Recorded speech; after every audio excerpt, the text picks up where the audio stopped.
Bonjour à toutes et à tous. Nous allons pouvoir commencer ce webinaire. Nous laissons les gens arriver tranquillement. J'essaie de faire rentrer chacun au moment où il se présente.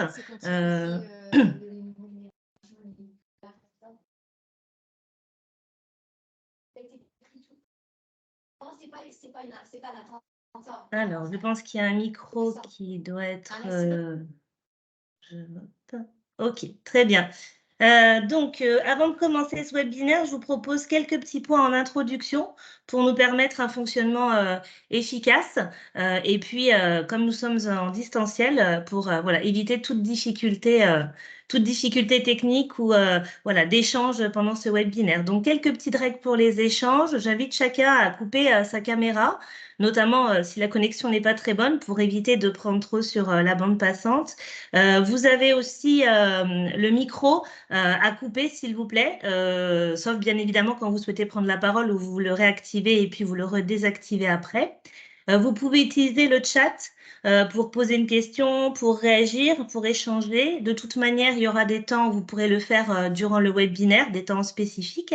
Vous pouvez aussi vous manifester avec les icônes qui sont en haut. Donc, vous avez une main sur laquelle vous pouvez cliquer. Vous pouvez effectivement lever cette main quand vous sollicitez la parole.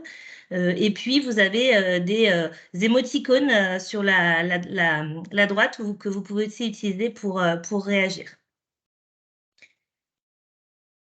Donc, la temporalité. Donc, nous sommes sur un webinaire de 14h à 16h. Ce webinaire est enregistré puisqu'un replay sera disponible.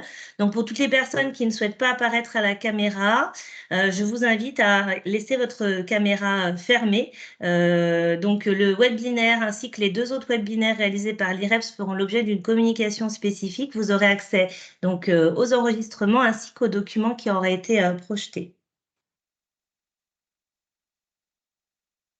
Les objectifs de ce webinaire, c'est dans un premier temps de définir la santé environnement et ses enjeux, et puis dans un second temps de présenter les stratégies d'intervention pour agir en santé environnement.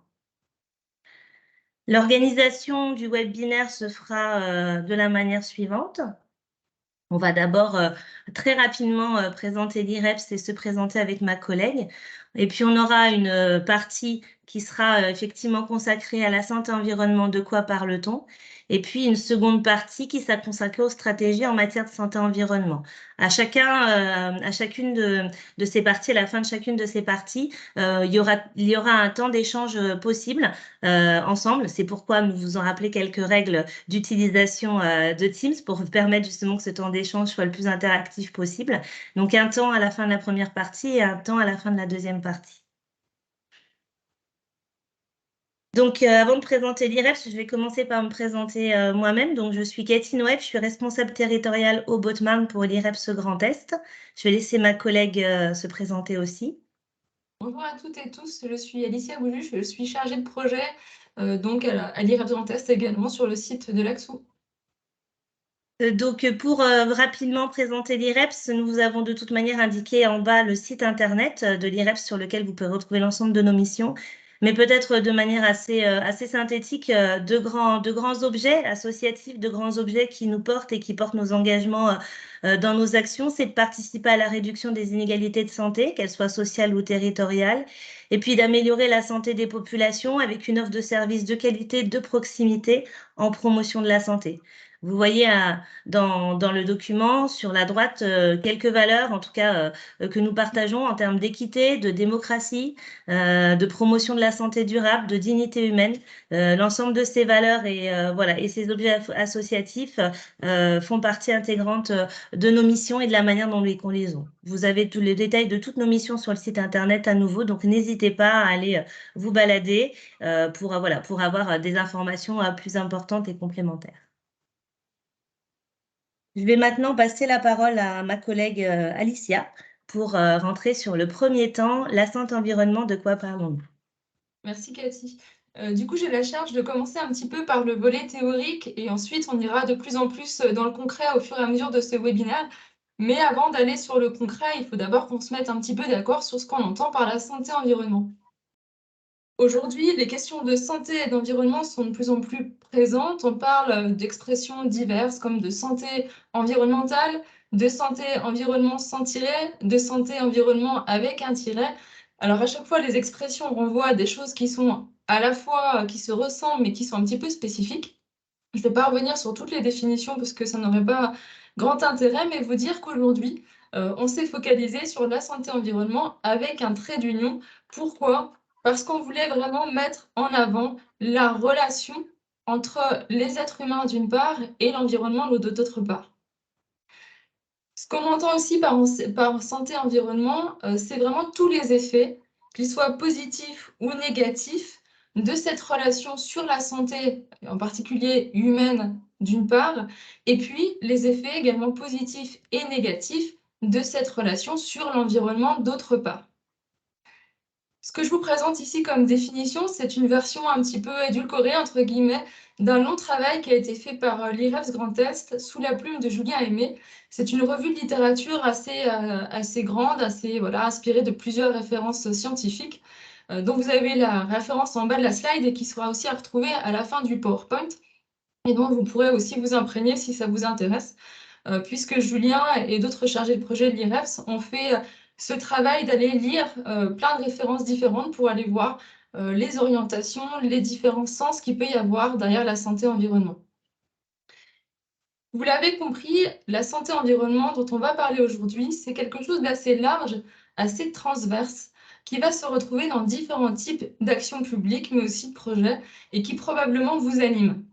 On a la santé-environnement, finalement, quand on parle d'aménagement du territoire, d'habitat, d'alimentation, par exemple, mais aussi plus largement quand on parle du cadre de vie, quand on parle de relations humaines, quand on parle de relations sociales, ou encore, par exemple, bien sûr, des problématiques de développement durable, de transformation climatique, etc., etc. L'idée, donc, est de penser la santé-environnement comme quelque chose de global qui nécessite des stratégies d'intervention diverses. Donc ces stratégies, on va revenir dessus ensuite dans la deuxième partie du webinaire. Mais voilà, premier point, c'est bien celui-ci, c'est d'avoir quelque chose, une vision un peu globale de ce que c'est. Bien sûr, quand on parle de santé-environnement, on a à la fois le mot santé et à la fois le mot environnement. Alors très rapidement, je vais vous dire ce qu'on entend par la santé et ce qu'on entend par l'environnement. La santé ici, ce n'est pas l'absence de maladie, comme c'était la définition qui était proposée avant 1946, puisque ce serait un petit peu trop réducteur. Ce n'est pas non plus un état de complet de bien-être physique, mental et social, comme cela a été proposé par l'OMS en 1946, qui pour le coup serait une vision peut-être un peu trop idéaliste, un peu trop utopique de la santé. Ce qu'on vous propose ici comme définition, c'est plutôt celle qui a été proposée en 1986 par la Charte d'Ottawa, avec une entrée par la qualité de vie. C'est-à-dire qu'ici, la santé, c'est plutôt la capacité pour un individu ou pour un groupe d'individus de réaliser ses ambitions, de satisfaire ses besoins, de pouvoir s'adapter à son milieu, de pouvoir finalement satisfaire son bien-être, sa vie quotidienne. Vous l'entendez donc, la santé ici, elle est vraiment vue comme une ressource, comme quelque chose de positif, qui n'est pas un état, qui est plutôt un processus qui va évoluer selon l'état de vie, selon les conditions à un moment donné, dans une situation donnée. C'est dynamique et c'est aussi basé sur l'expérience. C'est quelque chose de vécu. Ce n'est pas quelque chose d'observé, c'est plutôt quelque chose vraiment de vécu par les différentes personnes. Qu'est-ce qu'on entend derrière environnement? Et bien là aussi, c'est une vision assez large de l'environnement. Ce n'est pas que les espaces naturels, même si ça en fait partie. C'est tous les environnements, tout ce qui environne les personnes, l'eau, l'air, mais aussi les espaces habités, l'aménagement urbain, c'est les lieux de travail, les lieux de vie, les lieux de loisirs. Voilà, c'est tout ce qui va environner l'individu, tant d'un point de vue physique que d'un point de vue social. Si je vous donne un exemple, celui par exemple des espaces agricoles, on voit que ce sont à la fois des espaces où il y a des éléments de nature, mais ce sont des espaces qui sont travaillés par les êtres humains, qui sont des lieux de travail d'ailleurs pour certaines personnes, qui vont faire cadre de vie parce que paysage, parce qu'on le voit, on l'observe, on le pratique, on y fait des promenades, etc. Et donc, vous voyez bien que l'environnement physique et l'environnement social est imbriqué. Pour le dire un petit peu autrement, on entend par environnement tout ce à quoi un individu va être exposé de la naissance jusqu'à sa mort. Ce qu'on entend aussi, c'est finalement l'environnement comme déterminant de la santé. Ceux qui ont déjà participé au précédent webinaire vont reconnaître ce schéma, ce fameux schéma très utilisé à l'IREPS, basé sur le modèle de Dahlgren et de Whitehead, qui montre les différentes échelles de déterminants de la santé, du plus individuel au plus structurel. Donc, je vais simplement reprendre un petit peu échelon par échelon pour vous expliquer ce qu'on entend derrière. Donc, vous avez au centre, dans la partie grisée, tout ce qui renvoie à l'âge, au sexe, aux facteurs génétiques, donc à l'individu. Puis en jaune, tout ce qui est facteurs et style de vie. Donc là, on est sur les pratiques et les comportements des individus. Est-ce que je m'alimente de telle façon ou d'une autre? Est-ce que je pratique des activités sportives? Est-ce que je suis sédentaire ou pas? Est-ce que je fume ou est-ce que je ne fume pas? Etc., etc. Vous avez au-dessus tout ce qui est du réseau social de proximité. Alors, c'est pas entendu comme le réseau social au sens actuel, hein, c'est un modèle de 91. Là, on parle plutôt de lien social de manière plus générale et aux habitudes de vie qui peuvent se retrouver dans des groupes sociaux.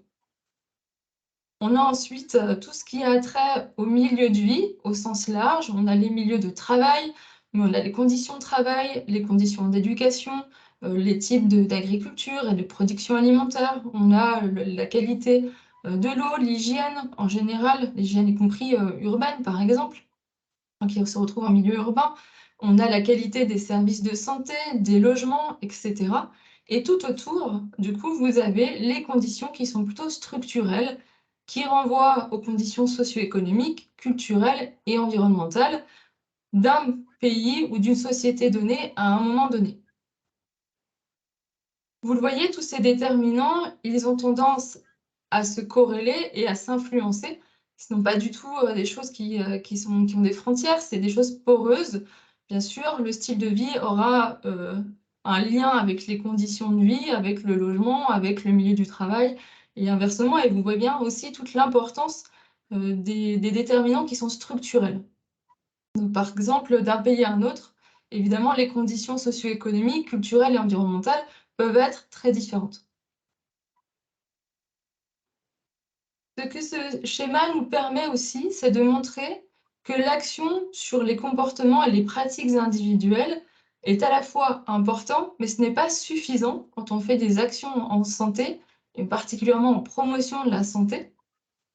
Je vais vous donner un exemple très concret pour vous illustrer ça. Vous connaissez peut-être l'histoire d'Eric, comme elle a été racontée par l'Agence de santé publique du Canada. C'est une histoire d'un petit garçon qui se blesse sur comment dire, une sorte de terrain vague et qui se blesse à la jambe. Et donc, on nous interroge sur le pourquoi. Pourquoi ce petit garçon se trouve sur ce terrain vague? Pourquoi il joue à cet endroit? Pourquoi il habite ce quartier? Pourquoi ses parents ou sa famille habitent son logement? Et en fait, en déclinant toute cette série de pourquoi, on comprend assez rapidement que les comportements du petit garçon qui jouait sur ce terrain vague ne peuvent être compris qu'à la lumière de toutes les structures qui l'entourent. De la même manière, en santé et environnement, je vais vous illustrer un cas qui est un petit peu inspiré du coup de celle d'Eric, de l'histoire d'Eric, en imaginant une situation dans la peau de Nadine. Donc c'est un cas complètement inventé, simplement à titre illustratif. Nadine est une femme de 45 ans, divorcée, avec 2 enfants. Elle exerce la profession d'agent d'entretien et vit dans un logement en location qui est situé dans un quartier prioritaire de la ville. Nadine souffre d'asthme. Elle se sent particulièrement gênée dans ses activités quotidiennes et on va conseiller à Nadine, pour améliorer sa qualité de l'air intérieur et donc améliorer son asthme, d'aérer son logement conformément aux recommandations au moins 10 minutes par jour. Sauf que Nadine habite un logement où peu de travaux ont été effectués, la ventilation fonctionne mal et les moisissures sont présentes dans plusieurs pièces. De la même manière, Nadine habite en proximité d'une industrie polluante et d'une route très fréquentée. La qualité de l'air à l'extérieur de son logement n'est pas bonne. Enfin, Nadine, dans le cadre de sa profession, utilise des détergents et des produits d'entretien qui sont irritants pour les bronches. Vous voyez qu'à différents niveaux, à différentes échelles, il y a des déterminants sur lesquels Nadine, en tant que personne, ne pourra pas jouer. Et que l'action d'ouvrir ces fenêtres a une importance, mais n'est pas suffisante pour améliorer sa condition de vie, en l'occurrence son asthme. Ici, on a peut-être une action à faire par rapport à son logement, qui peut être faite par son propriétaire, si c'est un propriétaire privé, par le bailleur social, si c'est du logement public, ou encore, par exemple, par la commune, qui pourrait mettre en place un permis loué pour finalement trier les appartements selon leur degré de décence ou de problème au niveau des travaux, et donc mettre en location uniquement les appartements qui n'auraient pas de problème de ventilation et de moisissure. On pourrait aussi avoir des actions sur l'urbanisme, par exemple. Pour le côté industrie polluante et routes très fréquentées, il pourrait y avoir des actions au niveau de l'aménagement urbain ou territorial.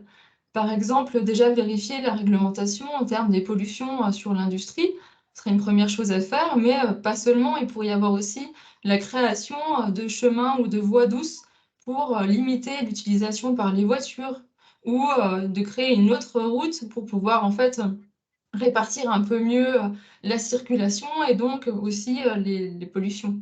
On pourrait aussi imaginer, par exemple, la création d'un parc urbain qui permettrait, par la création d'espaces végétalisés, de limiter le CO2, par exemple.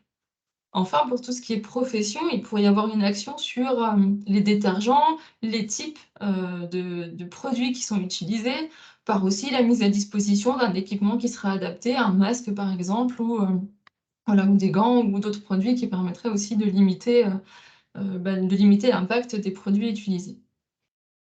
On le voit par cet exemple-là, les stratégies d'action sont toujours multiples. Elles sont toujours aussi aux mains de différents acteurs. C'est vraiment des stratégies qui sont collectives et qui sont situées en différents niveaux et qui doivent aussi se corréler, qui doivent aussi agir ensemble pour lutter contre une situation.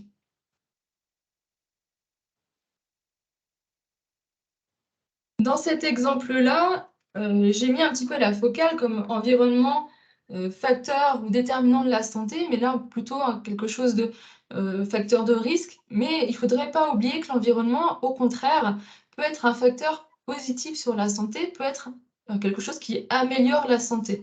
Cathy reviendra dessus ensuite, donc je ne vais pas trop détailler, mais on pourrait par exemple citer les travaux qui montrent que la création d'un parc urbain ou la présence d'un parc urbain à proximité de chez soi est un facteur qui améliore l'état de santé, la santé mentale en particulier, la gestion du stress, etc. On a donc l'idée d'une relation qui peut être positive entre l'environnement et la santé.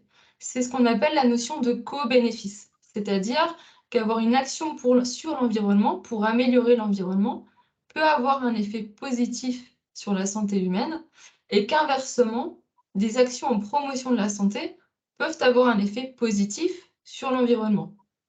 Pour vous illustrer un peu ça, je vais vous donner un exemple que j'invente, mais par exemple, une action sur l'environnement qui pourrait avoir un effet positif sur la santé humaine, eh ben, je peux reprendre cette histoire de parc urbain qui peut avoir un effet positif sur la gestion du stress ou sur l'anxiété, et qu'inversement, une action en promotion de la santé, comme la création d'un jardin partagé pour créer du lien social, pour développer l'accès à des produits de qualité, par exemple, pourrait aussi avoir un effet positif sur l'environnement en créant un espace végétalisé en ville. Donc en limitant, par exemple, le CO2.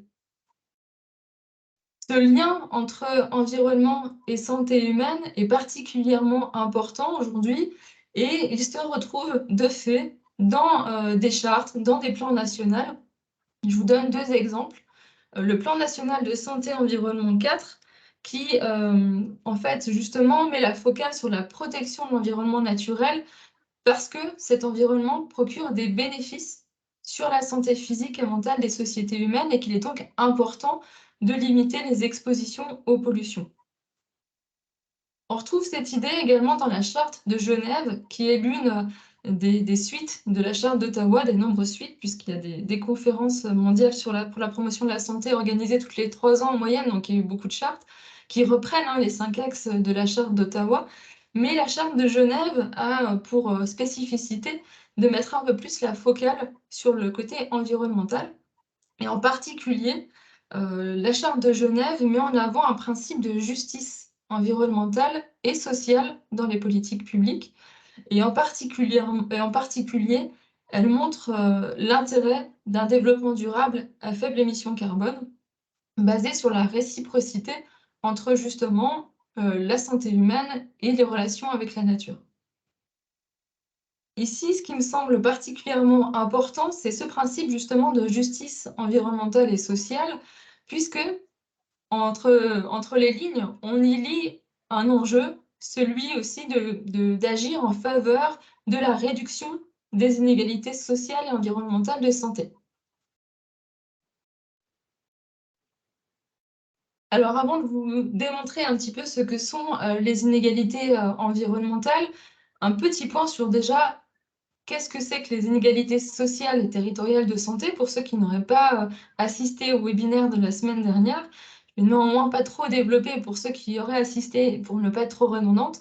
Si ça vous intéresse, donc le webinaire est en ligne, donc n'hésitez pas après à aller vous renseigner ou aller le regarder pour avoir davantage d'informations.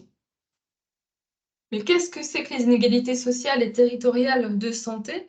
En l'occurrence, on peut définir une inégalité sociale et territoriale de santé comme toute relation entre la santé et l'appartenance à une catégorie sociale.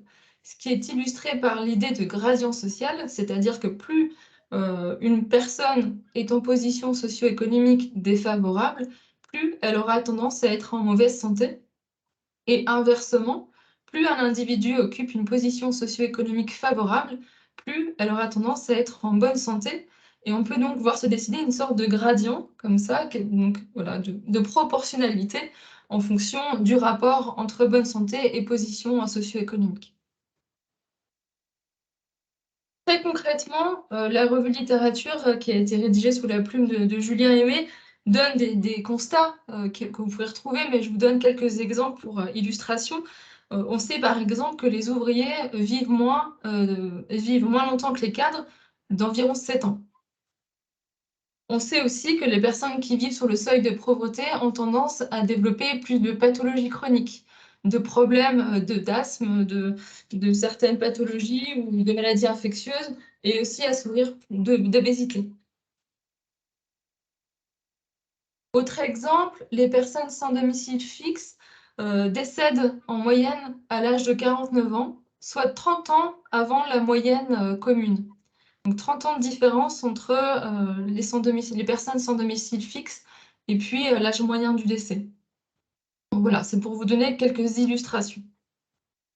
Ces inégalités sociales et territoriales de santé croisent des inégalités qu'on appelle environnementales.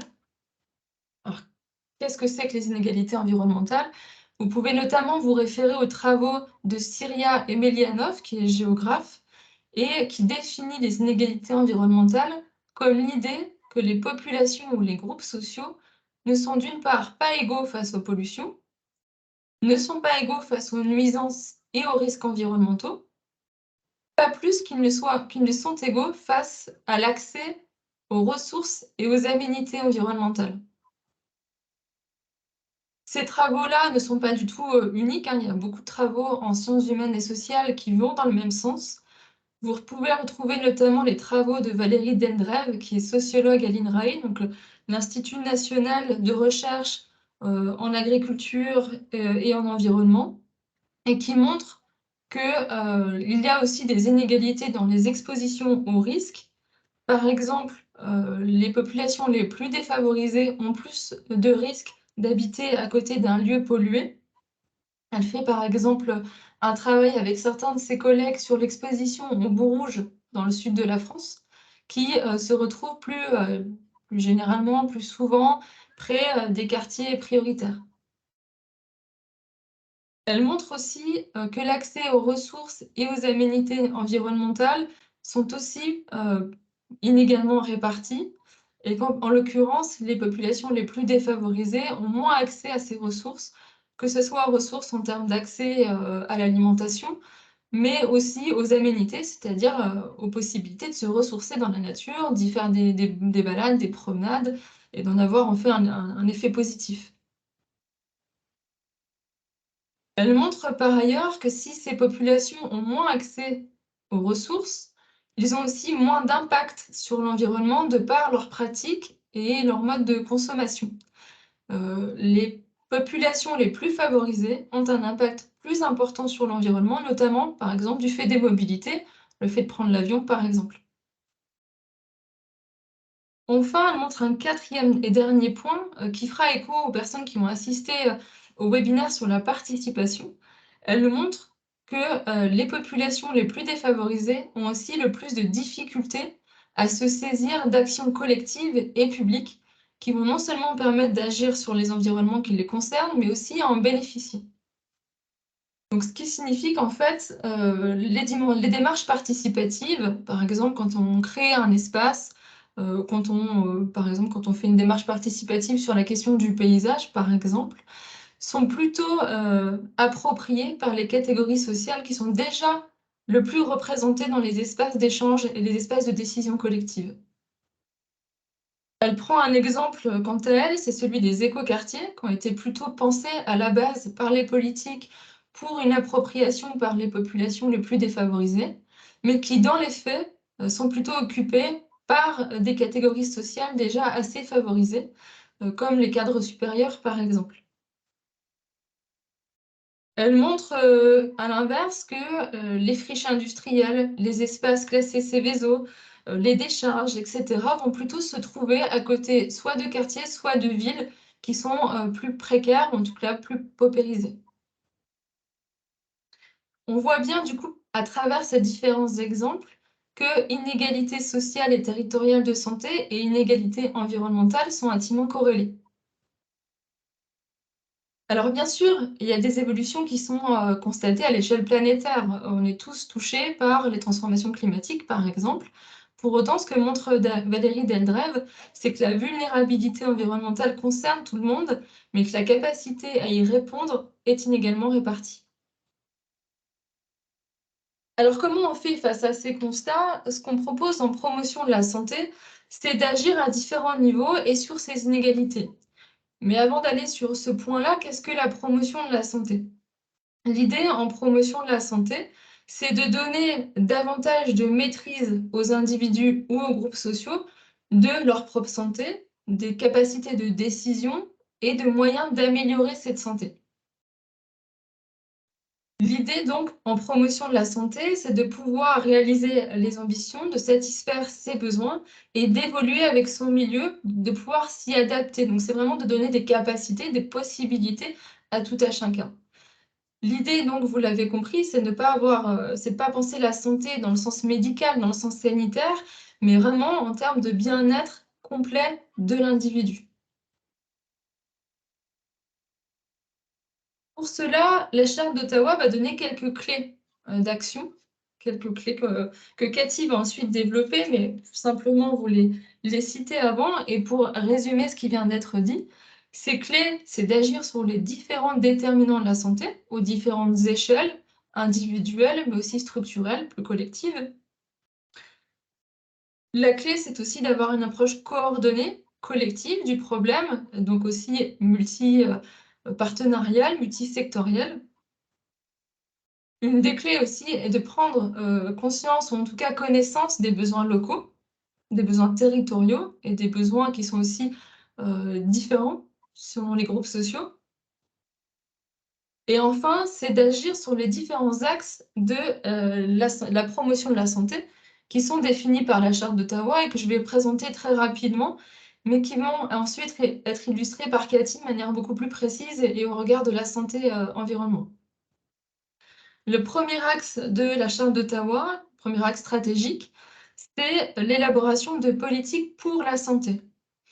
Qu'est-ce que ça veut dire? C'est effectivement d'aller au-delà de la santé au sens médical pour aller vraiment sur la santé en sens qualité de vie et d'agir à différents niveaux, autant par des mesures législatives, par exemple, que des mesures financières, fiscales ou encore des changements organisationnels. Donc, c'est vraiment d'agir voilà, sur différentes échelles, étapes, strates. Le deuxième axe stratégique de la promotion de la santé, c'est la création d'environnements favorables. Donc là, évidemment, on est typiquement dans la santé-environnement. On parle ici, bien sûr, des environnements naturels, mais pas que. On parle aussi des environnements sociaux. Et donc, on prend en compte les lieux de vie, les lieux de travail, les lieux de loisirs, les lieux d'habitation, etc. L'idée étant d'avoir des espaces de qualité au maximum et qui vont donc dans le sens de la promotion de la santé. Le troisième axe stratégique concerne le renforcement de l'action communautaire et donc là vraiment d'encourager la participation effective et concrète des populations. Et j'utilise le pluriel ici du coup avec sens, puisqu'on l'a vu juste avant, certaines catégories sociales ont un petit peu moins accès aux dimensions et aux endroits de décision et de participation. L'idée étant d'encourager la prise de décision collective et d'élaborer collectivement donc les stratégies d'action en faveur de la santé. Le quatrième axe stratégique de la promotion de la santé concerne le développement des aptitudes individuelles. Donc c'est l'idée de donner de l'information, des compétences, des possibilités aux individus pour agir en faveur de leur santé. Enfin, le dernier axe concerne la réorientation des services de santé, c'est-à-dire de ne pas rester uniquement stricto sensu sur le sanitaire ou le médical, mais bien de lier les secteurs politiques, sociaux, économiques et environnementaux, et donc d'avoir une approche qui est multisectorielle. Voilà un petit peu pour la description théorique de ces 5 stratégies de promotion de la santé. Et donc, Cathy, dans son intervention ensuite, va vous illustrer plus concrètement des projets qui viennent répondre à ces 5 axes. Mais avant tout ça, quels sont vos retours, vos questions, vos réactions sur cette partie un petit peu de présentation de la santé-environnement et de ses enjeux? Donc, n'hésitez pas à prendre la parole, que ce soit en commentaire ou en levant la main, pour venir voilà, présenter vos idées, vos réactions, ce que vous faites, vous, de votre côté, quelles sont vos solutions, vos leviers, si vous en avez. Je vous remercie.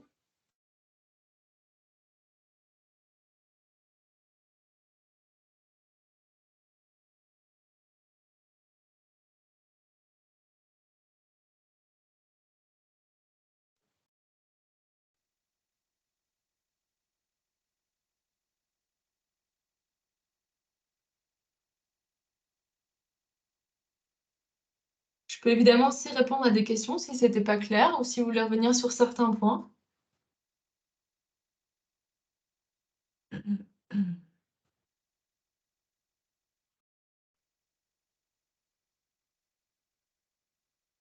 Donc, nous avons un premier plutôt commentaire, Alicia, de Madame Baudelet. Pour ma part, tout est clair et détaillé, merci. Merci.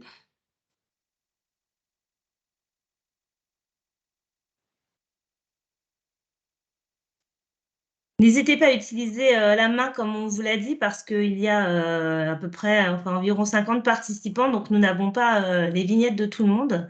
Donc nous ne voyons pas forcément voilà, qui veut parler. Donc n'hésitez pas et à utiliser la conversation et à utiliser la main. Alors Pierre Moulin nous dit avoir bien aimé le terme amnéité. Oui, alors effectivement, alors c'est pas moi qui le dis, hein, c'est vraiment ici des travaux de Valérie Deldrève. Mais l'idée, c'est par le terme d'aménité, c'est vraiment de faire référence non pas uniquement à l'environnement comme une ressource voilà, de production, par exemple alimentaire, ou d'avoir accès voilà, aux poissons, par exemple, quand on est pêcheur, pour l'illustrer très concrètement. Mais c'est aussi plus généralement l'idée d'avoir accès à l'environnement comme un espace de quiétude, de ressourcement, de santé mentale, en fait. Donc ça, c'est dit par Valérie Deldrève, mais c'est pas du tout nouveau. On a déjà des auteurs dans les années 80 qui montrent que la répartition de ces aménités n'est pas, voilà, est très inégale. Donc vous pouvez par exemple vous référer aux travaux de Bernard Calahorra et de son livre Le Musée vert, par exemple. Donc ça, voilà, ça date déjà, il y a déjà des travaux dans les années 1980 sur cette question. est-ce qu'Alicia, il y a une origine chrétienne ou est-ce que c'est un terme issu du christianisme? J'en ai aucune idée, très sincèrement. Je te relais les questions des commentaires. Je pense pas, je pense que c'est plus au sens d'aménité environnementale comme oui, comme On lieu voit de Monsieur ressources. Moulin à l'écran. Bonjour. Bonjour, non merci, c'était juste, non, c'était un peu humoristique, mais merci, ce terme je ne connaissais pas, hein, donc j'apprends des choses, je suis ravi d'apprendre des choses à chaque fois que j'entends les collègues de l'IREPS, donc merci à vous, l'exposé est très clair pour ma part. Vous le mettrez en ligne ou on recevra des liens, j'avais pas très bien compris, excusez-moi. Oui, vous Yes. aurez le diaporama et l'enregistrement du webinaire, donc il y aura les deux, et dans le diaporama, vous pouvez retrouver les ressources que j'ai mobilisées. D'accord, très Voilà. bien, super. Il y aura une Merci. communication, Monsieur Moulin, sur l'ensemble en fait des 3 webinaires avec les C'est ça. supports quand les 3. Nous sommes les dernières en fait à passer avec ma collègue. Non, j'ai raté le second, c'est pour ça, j'ai été au Il y a pas- premier, mais j'ai raté le D'accord. second, donc Eh ouais, ben, ok. vous ne manquerez rien alors, vous aurez tout. Parfait. Merci, mesdames. Merci, très bien. Merci. Donner la parole à notre collègue Julien Aimé, donc, qui est l'auteur de la revue dont on vous a parlé tout à l'heure. Oui, moi, c'était simplement pour revenir. Merci, Cathy, Alicia. C'est vrai que c'est super clair et je trouve hyper intéressant là, le fait d'appuyer ou d'insister sur les différentes dimensions de Valérie Deldrève, justement, sur aussi l'inégalité en termes les inégalités en termes d'impact sur l'environnement. C'est vrai que c'est hyper, c'est parfois un impensé qu'on peut avoir sur le fait que oui, c'est aussi ces inégalités-là en termes de pollution, par exemple, en termes d'impact que un certain nombre de personnes, et notamment les personnes les plus aisées, vont avoir sur l'environnement, qui après vont produire des réactions de cet environnement-là, qui vont produire des problèmes de santé ou pour lesquels vont être impactées notamment les personnes les plus pauvres en particulier. Donc, merci en tout cas pour d'avoir repris cet auteur, d'ailleurs, que je ne connaissais pas, parce que je ne la cite pas dans la revue de littérature, et c'est super intéressant à découvrir. Valérie Deldrève travaille plus généralement sur la question de la justice environnementale, que je n'ai pas trop développée dans cette intervention-là, mais effectivement, elle ne parle pas d'inégalité directement, elle parle de justice environnementale et sociale, en s'inspirant du concept plutôt anglo-saxon et canadien en particulier. Merci, Julien.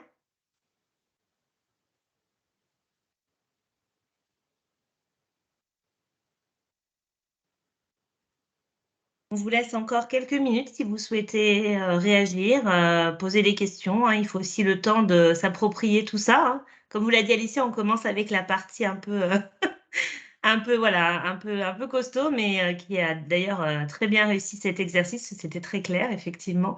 Mais c'est nécessaire de passer par là parce que la suite du webinaire portera sur des éclaircissements voilà, plus concrets, mais qui nécessitent d'avoir bien à l'esprit tous les éléments qu'Alicia nous a apportés en première partie. Je fais rentrer des gens en même temps. Moi, je me posais une question, mais je ne sais pas si quelqu'un voudrait bien prendre la parole pour y répondre, mais est-ce que ça fait ce qui vient d'être dit, est-ce que vous le constatez en fait dans vos pratiques professionnelles, dans vos quotidiens professionnels? Est-ce que c'est des choses aussi sur lesquelles vous faites des constats ou de l'expérience entre guillemets et que vous pourriez nous partager?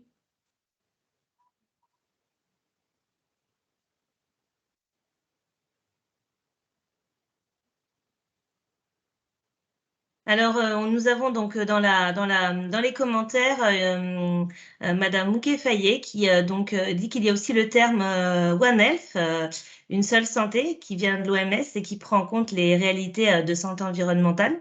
Est-ce que tu veux réagir ou tu me dis Alicia ou moi sur cette question-là? Comme tu préfères. Alors, sur la question One Health, effectivement, c'est un élément qu'on aurait pu effectivement utiliser sur ce webinaire. Aujourd'hui, nous ne l'avons pas fait parce que ce concept est un concept récent. C'est un concept aussi qui reste encore beaucoup en discussion avec des zones d'ombre en termes de mise en pratique concrète. Qu'est-ce que ça veut vraiment dire, cette une seule santé? C'est un concept qui a toute son importance malgré tout parce qu'il fait partie des éléments transversaux du plan national voilà, santé-environnement, donc qui est partie intégrante de la politique en matière de santé-environnement dont on parlera tout à l'heure quand on illustrera le premier axe de la charte d'Ottawa. Donc effectivement, nous n'avons pas développé le sujet en faisant des choix sur ce webinaire-là, mais vous pouvez retrouver des travaux qui ont pu être faits à ce sujet-là, qui sont plutôt des travaux de questionnement plutôt que de réponse, notamment par la Fédération nationale des réseaux d'éducation et de promotion de la santé, la FNES, et l'IREPS Rhône-Alpes-Auvergne. Il y a aussi beaucoup avec l'IREPS Bretagne travaillé autour de ce concept-là. Vous pouvez sur les sites de chacun de ces IREPS retrouver des éléments. Je laisse qui veut réagir aussi sur ce concept, One Health.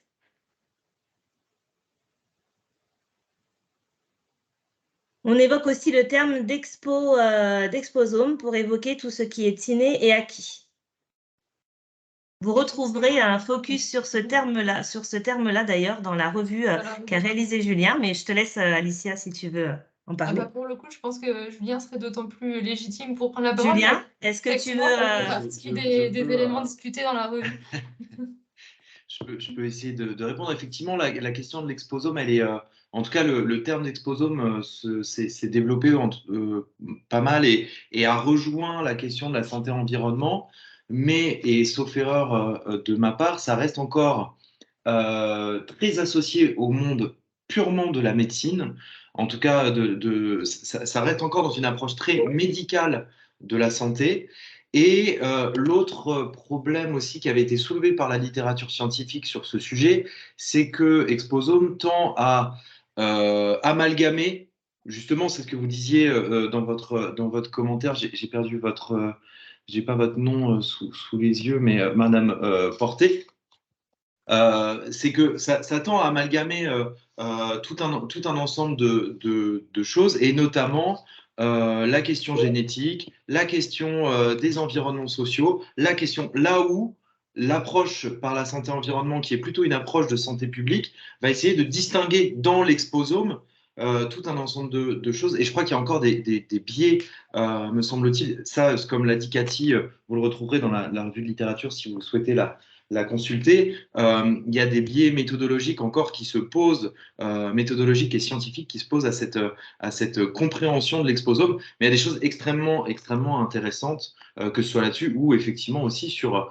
One Health, où, pour compléter ce que disait Cathy, un des problèmes de l'approche One Health, c'est qu'on a tendance à dire, OK, une seule santé entre la santé du vivant, la santé des non-humains, on va dire, du vivant, de la terre, et puis la santé humaine, sauf qu'on continue à hiérarchiser en considérant que c'est la santé humaine qui l'emporte sur les autres santé. Donc, c'est aussi quelque chose qui fait partie de la discussion. Voilà, je laisse après la parole aux autres personnes. Merci, Julien.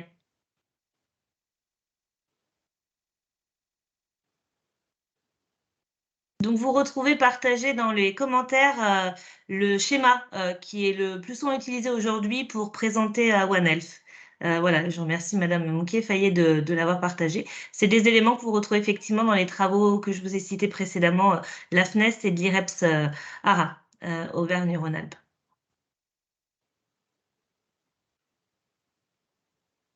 Est-ce que d'autres personnes souhaitent partager, réagir, poser des questions? Il y aura un second temps, effectivement, à l'issue de la seconde partie. Mais bon, voilà, l'espace et temps est là pour ça. C'est quelque chose auquel on tient, même si on est en distanciel. Donc on a voilà, une personne qui veut prendre la parole, Madame Touzy. Je vous laisse vous exprimer. Oui, bonjour.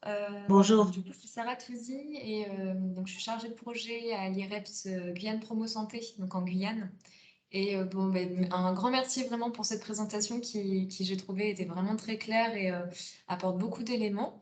Et puis voilà, j'ai envie de le poser là et de le partager, peut-être ouvrir cette réflexion en groupe. Mais du coup, ça me questionne beaucoup sur Par rapport à la vision qu'on peut avoir aussi en éducation à l'environnement ou pour l'environnement ou par l'environnement.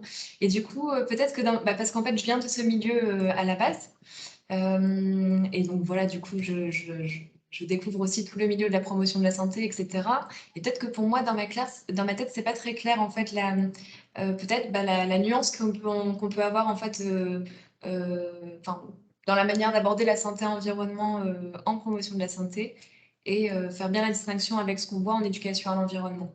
Et du coup, voilà, je le pose là et peut-être que bon, voilà. C'est peut-être pour avoir un peu plus d'éclaircissement là-dessus. Bien sûr. Peut-être je peux rebondir là-dessus avec, je dirais pas forcément des réponses à tout, mais des pistes. Aujourd'hui, par exemple, en Grand Est et notamment en Champagne-Ardenne, on travaille avec les acteurs de la santé et de l'environnement. Dans les acteurs de l'environnement, beaucoup d'acteurs de l'éducation à l'environnement. Et effectivement, les premiers travaux qu'on a eus ont nécessité de poser une culture commune ensemble et de pouvoir effectivement identifier ce que chacun mettait derrière nous, promotion de la santé, éducation à la santé environnement. Et c'est aussi pour cela que dans le travail réalisé par Julien, on a choisi de construire et de poser une définition de la santé environnement à partir de tous les éléments de la littérature qu'on avait pour, à un moment donné, se dire que nous partions tous en fin de compte, d'un même socle pour aller vers une même direction, parce que on peut entendre effectivement une nuance. Peut-être que je dirais que les éducateurs en santé environnement aujourd'hui sont parfois, ou en tout cas dans les actions qu'ils peuvent le proposer, très très attentifs à toutes les questions de développement des aptitudes individuelles, toujours dans le lien avec l'environnement. Là où effectivement la promotion de la santé va, comme l'a exprimé Alicia, et essayer de prendre de la hauteur et de globaliser davantage à travers l'ensemble des déterminants. Et on voit qu'il y a toujours cette volonté de tendre ce lien avec l'environnement qui est fort et qui est important, ce lien avec la nature. Mais on peut aussi constater qu'ils rencontrent aussi des limites dans les actions qu'ils mettent en place. Et c'est bien pour ça aujourd'hui que c'est intéressant parce qu'on voit que les choses, elles bougent. Et les acteurs de l'éducation à l'environnement sont de plus en plus positionnés et en tout cas, voilà, dans leur, en tout cas dans leur approche et même dans leur manière de le parler, de plus en plus positionnés sur un niveau plus haut et qui englobe davantage de choses. Après, ce qui est intéressant aussi, c'est que ces mêmes acteurs se rendent compte aujourd'hui, en tout cas dans les retours qu'ils nous font, et notamment je parle du GREN, parce que c'est le GREN Champagne-Ardenne avec qui je travaille en Champagne-Ardenne, qui a vraiment qui a vraiment exprimé la nécessité sur ce champ-là. On ne peut pas faire sans les acteurs de la santé et on ne peut pas faire sans les acteurs de l'environnement. C'est ensemble qu'on avancera. Et je pense que dans les pratiques professionnelles aujourd'hui, dans la manière d'aborder les choses, on sent qu'il y a des choses qui bougent. Il y a du mouvement, peut-être pour dépasser, aller plus loin que les approches éducatives. Alors attention, nous n'y voyons pas là quelque descente que ce soit de notre part sur les questions des approches éducatives, puisque l'éducation pour la santé est un moyen en matière de promotion de la santé. Mais comme vous le verrez tout à l'heure, nous prenons aussi, nous, la combinaison des stratégies en promotion de la santé et d'agir sur plusieurs niveaux, plusieurs domaines, et pour justement aller toucher plusieurs déterminants de la santé. Donc, je dirais qu'aujourd'hui, si peut-être précédemment, on sentait peut-être un décalage, ou en tout cas une approche plus ciblée sur les aptitudes individuelles d'un côté et plus globalisée du côté de la promotion de la santé. Aujourd'hui, on sent qu'il y a un rapprochement fort entre ces champs pour travailler ensemble autour d'une seule santé, si on peut reprendre voilà le One Health, mais autrement, voilà. Je sais pas si ça apporte de l'eau à votre moulin, mais en tout cas, voilà ce que je pouvais partager avec vous. Merci beaucoup aussi, ça me donne pas mal d'éléments et d'autant plus que du coup, je serais super curieuse en fait d'avoir votre retour d'expérience justement sur comment vous avez travaillé avec le grain, parce que justement aujourd'hui on voit un petit peu cette... Enfin, ici en Guyane, c'est vrai que on n'a pas beaucoup d'échanges justement avec le grain de Guyane et on aimerait justement pouvoir consolider un petit peu les liens entre nos structures parce que on a un peu les mêmes méthodes éducatives aussi, enfin sur plein de choses quand même on se retrouve pas mal, même si c'est sur des thématiques complètement différentes. Mais du coup, on voit bien le lien à faire, et notamment sur cette thématique de santé-environnement. Et ouais, je serais curieuse de savoir comment vous avez fait le lien justement avec le grain, comment ça se passe voilà, pour la collaboration et comment ça se passe sur le territoire. Mais voilà, Il n'y a donc pas pas de, là maintenant, mais je il reviendrai y a pas de certainement vers souci. vous. Mais Je merci reste beaucoup en tout cas. Mais je vous en prie, je reste à votre disposition. N'hésitez pas à me renvoyer voilà, un mail si vous souhaitez qu'on échange davantage. Merci beaucoup, avec plaisir. Merci.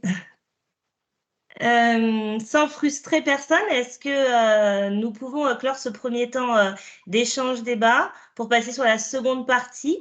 Donc, nous allons, je vais repartager le diaporama.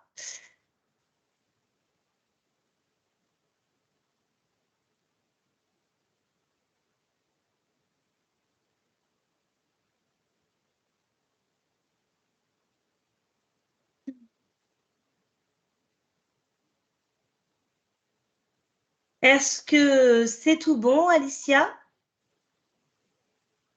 Alors, c'est tout bon, on voit apparaître la deuxième slide sur le côté. D'accord. Donc, il Alors, faut changer le format. pardon. Est-ce qu'on Voilà. on est bon C'est tout ici? bon.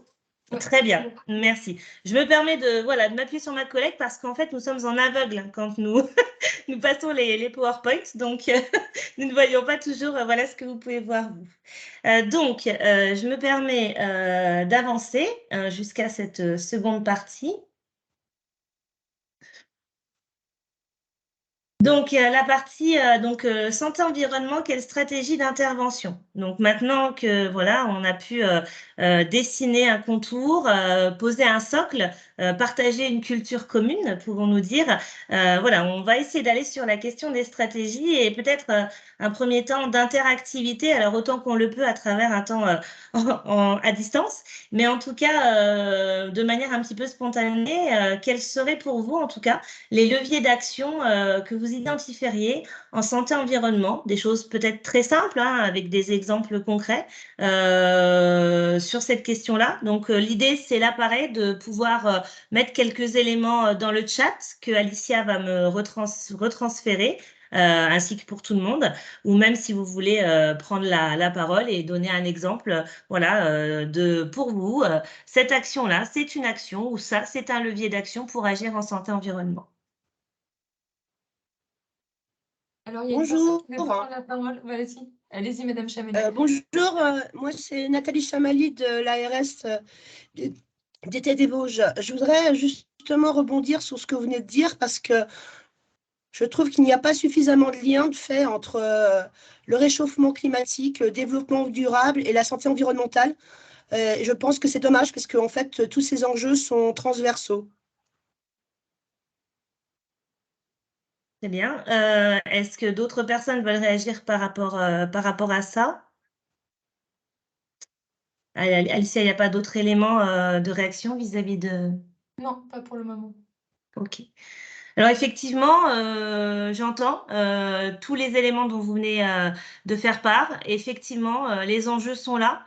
Les liens ne sont peut-être pas lisibles à la lecture de ce premier webinaire en santé-environnement, mais nous avons fait des choix et nous avons essayé de réfléchir au regard de l'hétérogénéité des participants sur ce webinaire pour peut-être déjà commencer par construire une base commune. Pour autant, dans les exemples ou dans le travail que fait chacun, on peut aussi éclairer autour de cette question des changements climatiques, et notamment quand on travaille ou des enjeux climatiques quand on travaille sur l'axe, en tout cas sur la stratégie des environnements favorables. Donc, mais ce n'est pas effectivement, en tout cas, ça n'a pas été un point de focus de notre part sur un webinaire de 2 heures. De faire voilà, des liens sur l'ensemble de ces enjeux-là. Pour autant, ils sont bien présents et je vous remercie de les rappeler dans ce cadre-là. Est-ce que d'autres personnes souhaitent réagir?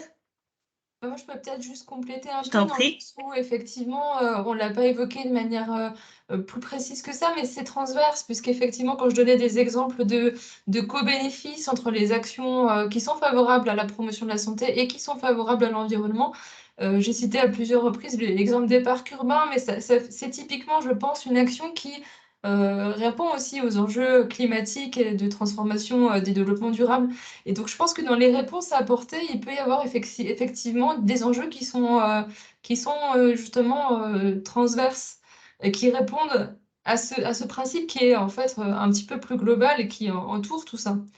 Pareil, quand on a des enjeux en termes d'alimentation, effectivement, les bouleversements climatiques pourront avoir un impact sur l'alimentation. C'est déjà le cas dans certains continents ou certains pays. Et là aussi, on a aussi la question des inégalités sociales et environnementales qui se pose. Donc je pense qu'effectivement, cette question des transformations climatiques, elle va vraiment parcourir les différentes actions et les différents leviers d'intervention. Et pour moi, c'est plutôt un background, c'est-à-dire quelque chose qui vient un peu qui vient un peu en fond, en trame de fond, mais qui est toujours un peu présente, en tout cas, qui doit l'être dans les leviers d'action. Oui, parce que c'est un Ah, on vous entend plus. constat qu'on a de signaux qui sont en lien, que ce soit avec la sécheresse, les espèces allergisantes, etc. Et on voit bien que tout ça, c'est quand même des conséquences qui sont dues à nos modes de vie et puis au réchauffement climatique. Et le souci, c'est que comme on travaille beaucoup aussi avec les élus, qui sont dans cet objectif-là de développement durable, etc., et malheureusement, ils ne font pas toujours le lien pour faire des actions qui soient également favorables à la santé. Et je trouve ça un peu dommage. Donc, il y a aussi une acculturation à faire dans ce sens-là, je pense. Tout à fait. Je vous rejoins complètement sur ça et je prends pour cadre d'exemple les contrats locaux de santé, où aujourd'hui, la question de la santé-environnement, elle n'est pas toujours de fait évoquée, ou alors un sujet à part entière et pas forcément un sujet transversal à la question de la qualité de vie, là où, pour autant, il y a des enjeux forts sur les territoires sur ces questions-là. Mais on parlait tout à l'heure, je parlais de culture commune sur laquelle on a essayé de travailler en Champagne-Ardenne dans le cadre des travaux je le citais. Et je vous rejoins complètement parce qu'on parlait de la Champagne-Ardenne, mais on peut parler du Grand Est et peu importe, on peut aussi parler de champs professionnels, on peut parler de professionnels de santé, professionnels de tout ordre, élus. Il y a effectivement une nécessité d'aller vers une acculturation. C'est d'ailleurs une des recommandations sur lesquelles on a travaillé suite à la revue de littérature qu'avait réalisée Julien sur ces questions-là. Et c'est bien, je pense, dans ce cadre d'acculturation, de partage de culture commune, que des leviers collectifs et en tout cas des leviers partenariaux pourront se mettre en place dans le partage d'enjeux ensemble et dans une transversalité de lecture. On a un commentaire qui est tout à fait intéressant. L'URPS, je ne sais pas si la personne qui l'a mis peut prendre la parole, mais on fait état d'une action inter-URPS pour proposer une plateforme d'information simple, démontrée et facilement utilisable à destination des médecins et des cabinets. Oui, donc c'est interrégional entre les URPS médecins libéraux, donc c'est pas réservé aux médecins, mais donc on est en train de construire ça devrait être lancé l'année prochaine, et donc ce sont des documents qui vont être validés et qui seront facilement, l'objectif c'est ça, c'est que ce soit facilement utilisable par les professionnels de santé vers les patients et que ce soit diffusé le plus largement possible aux patients. Qui souvent se noient, les médecins aussi d'ailleurs, se noient un petit peu dans la multiplicité de la documentation, des informations qu'on peut avoir à disposition. Donc on va faire un petit peu le tri et on a l'intention donc voilà, de faire un petit peu le forcing pour que ce soit largement utilisé dans les cabinets. Merci beaucoup pour ce partage d'expérience, en tout cas ce témoignage. Je pourrais rebondir et refaire le lien avec votre présentation sur un des axes de la promotion de la santé dont je parlerai tout à l'heure. Merci.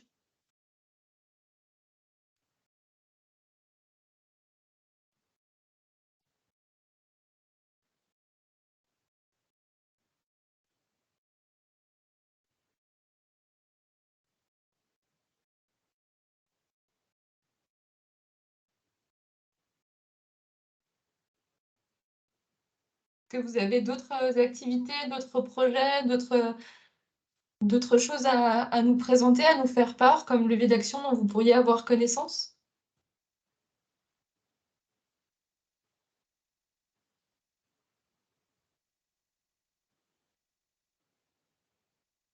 Oui, Madame Bruyère?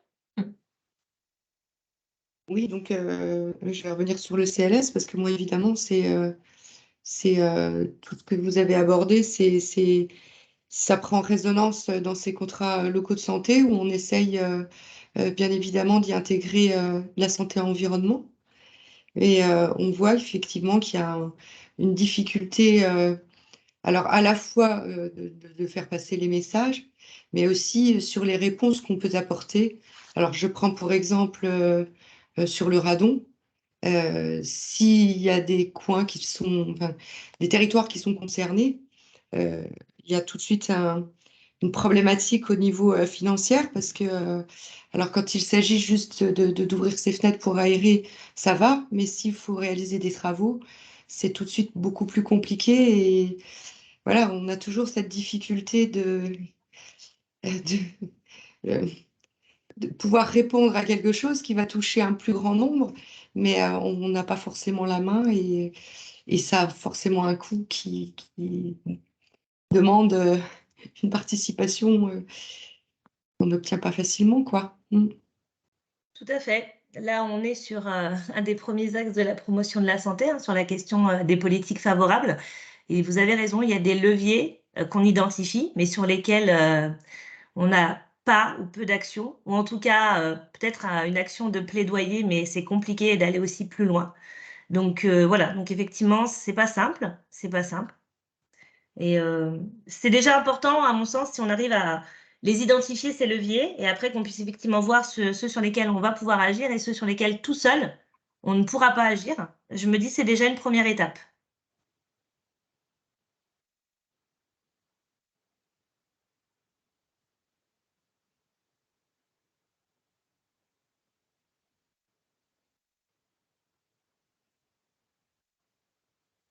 Il n'y a plus de main de levée, Cathy, donc je pense que... Très bien. Je peux donc enchaîner. Très bien. Alors, peut-être pour entamer cette seconde partie, on avait envie de vous présenter déjà quelques leviers d'action qui sont issus des données probantes de la littérature. Donc, d'abord, qu'est-ce que les données probantes, parce que ça, c'est des mots, c'est pareil, mais énormément de choses en dessous, donc c'est quand même bien de pouvoir repréciser les choses.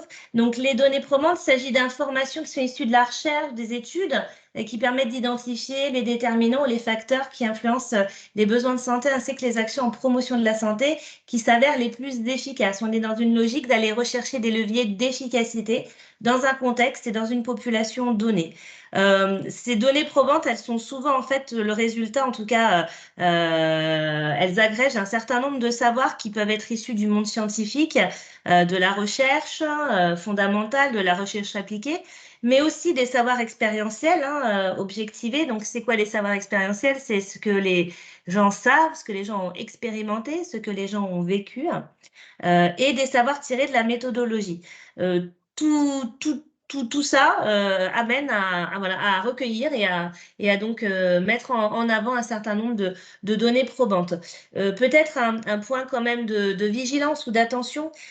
Aujourd'hui, la pratique fondée sur les données probantes ou en tout cas données issues de la recherche, parce que parfois on utilise l'un ou l'autre terme, fait quand même assez débat au sein du champ de la promotion de la santé, mais pas seulement, aussi au sein du travail social, de la médecine, des sciences en général, parce qu'effectivement, l'état actuel des connaissances, aucun consensus semble vraiment se dégager autour de qu'est-ce qu'une donnée probante, qu'est-ce qu'une donnée, voilà, on parle aussi d'actions prometteuses, d'actions efficaces, et voilà, on n'est pas forcément dans du consensus, justement.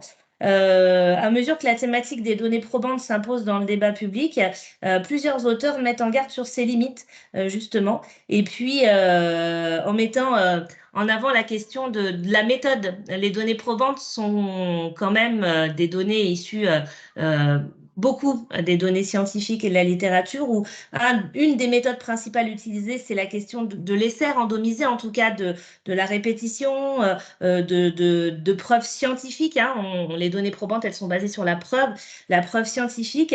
Là où on veut étudier des systèmes qui sont beaucoup plus complexes. Les interventions, par exemple, en public ou en promotion de la santé, sont des interventions beaucoup plus complexes où, on l'a vu, et Alicia nous l'a bien montré, un certain nombre de déterminants rentrent en considération dans un problème, une problématique de santé. Et là, c'est compliqué à un moment donné de dire que ça fonctionne parce que c'est comme ça ou comme ça, parce que peut-être dans un autre contexte donné, dans un autre environnement, ça fonctionnerait différemment. Donc, c'est juste important quand même de mettre ce petit point de vigilance. Pour autant, il y a des choses qui ont été dites dans la littérature, des données qui ont été proposées. Donc ça, c'est aussi des éléments que vous pourrez retrouver dans la littérature, dans la revue de littérature réalisée. Donc, on cite beaucoup notre collègue, hein, il ne prend pas de royalties sur ce webinaire, hein, je vous le confirme. Hein, voilà. Mais voilà, des travaux ont été faits, c'est quand même dommage de pas s'appuyer dessus.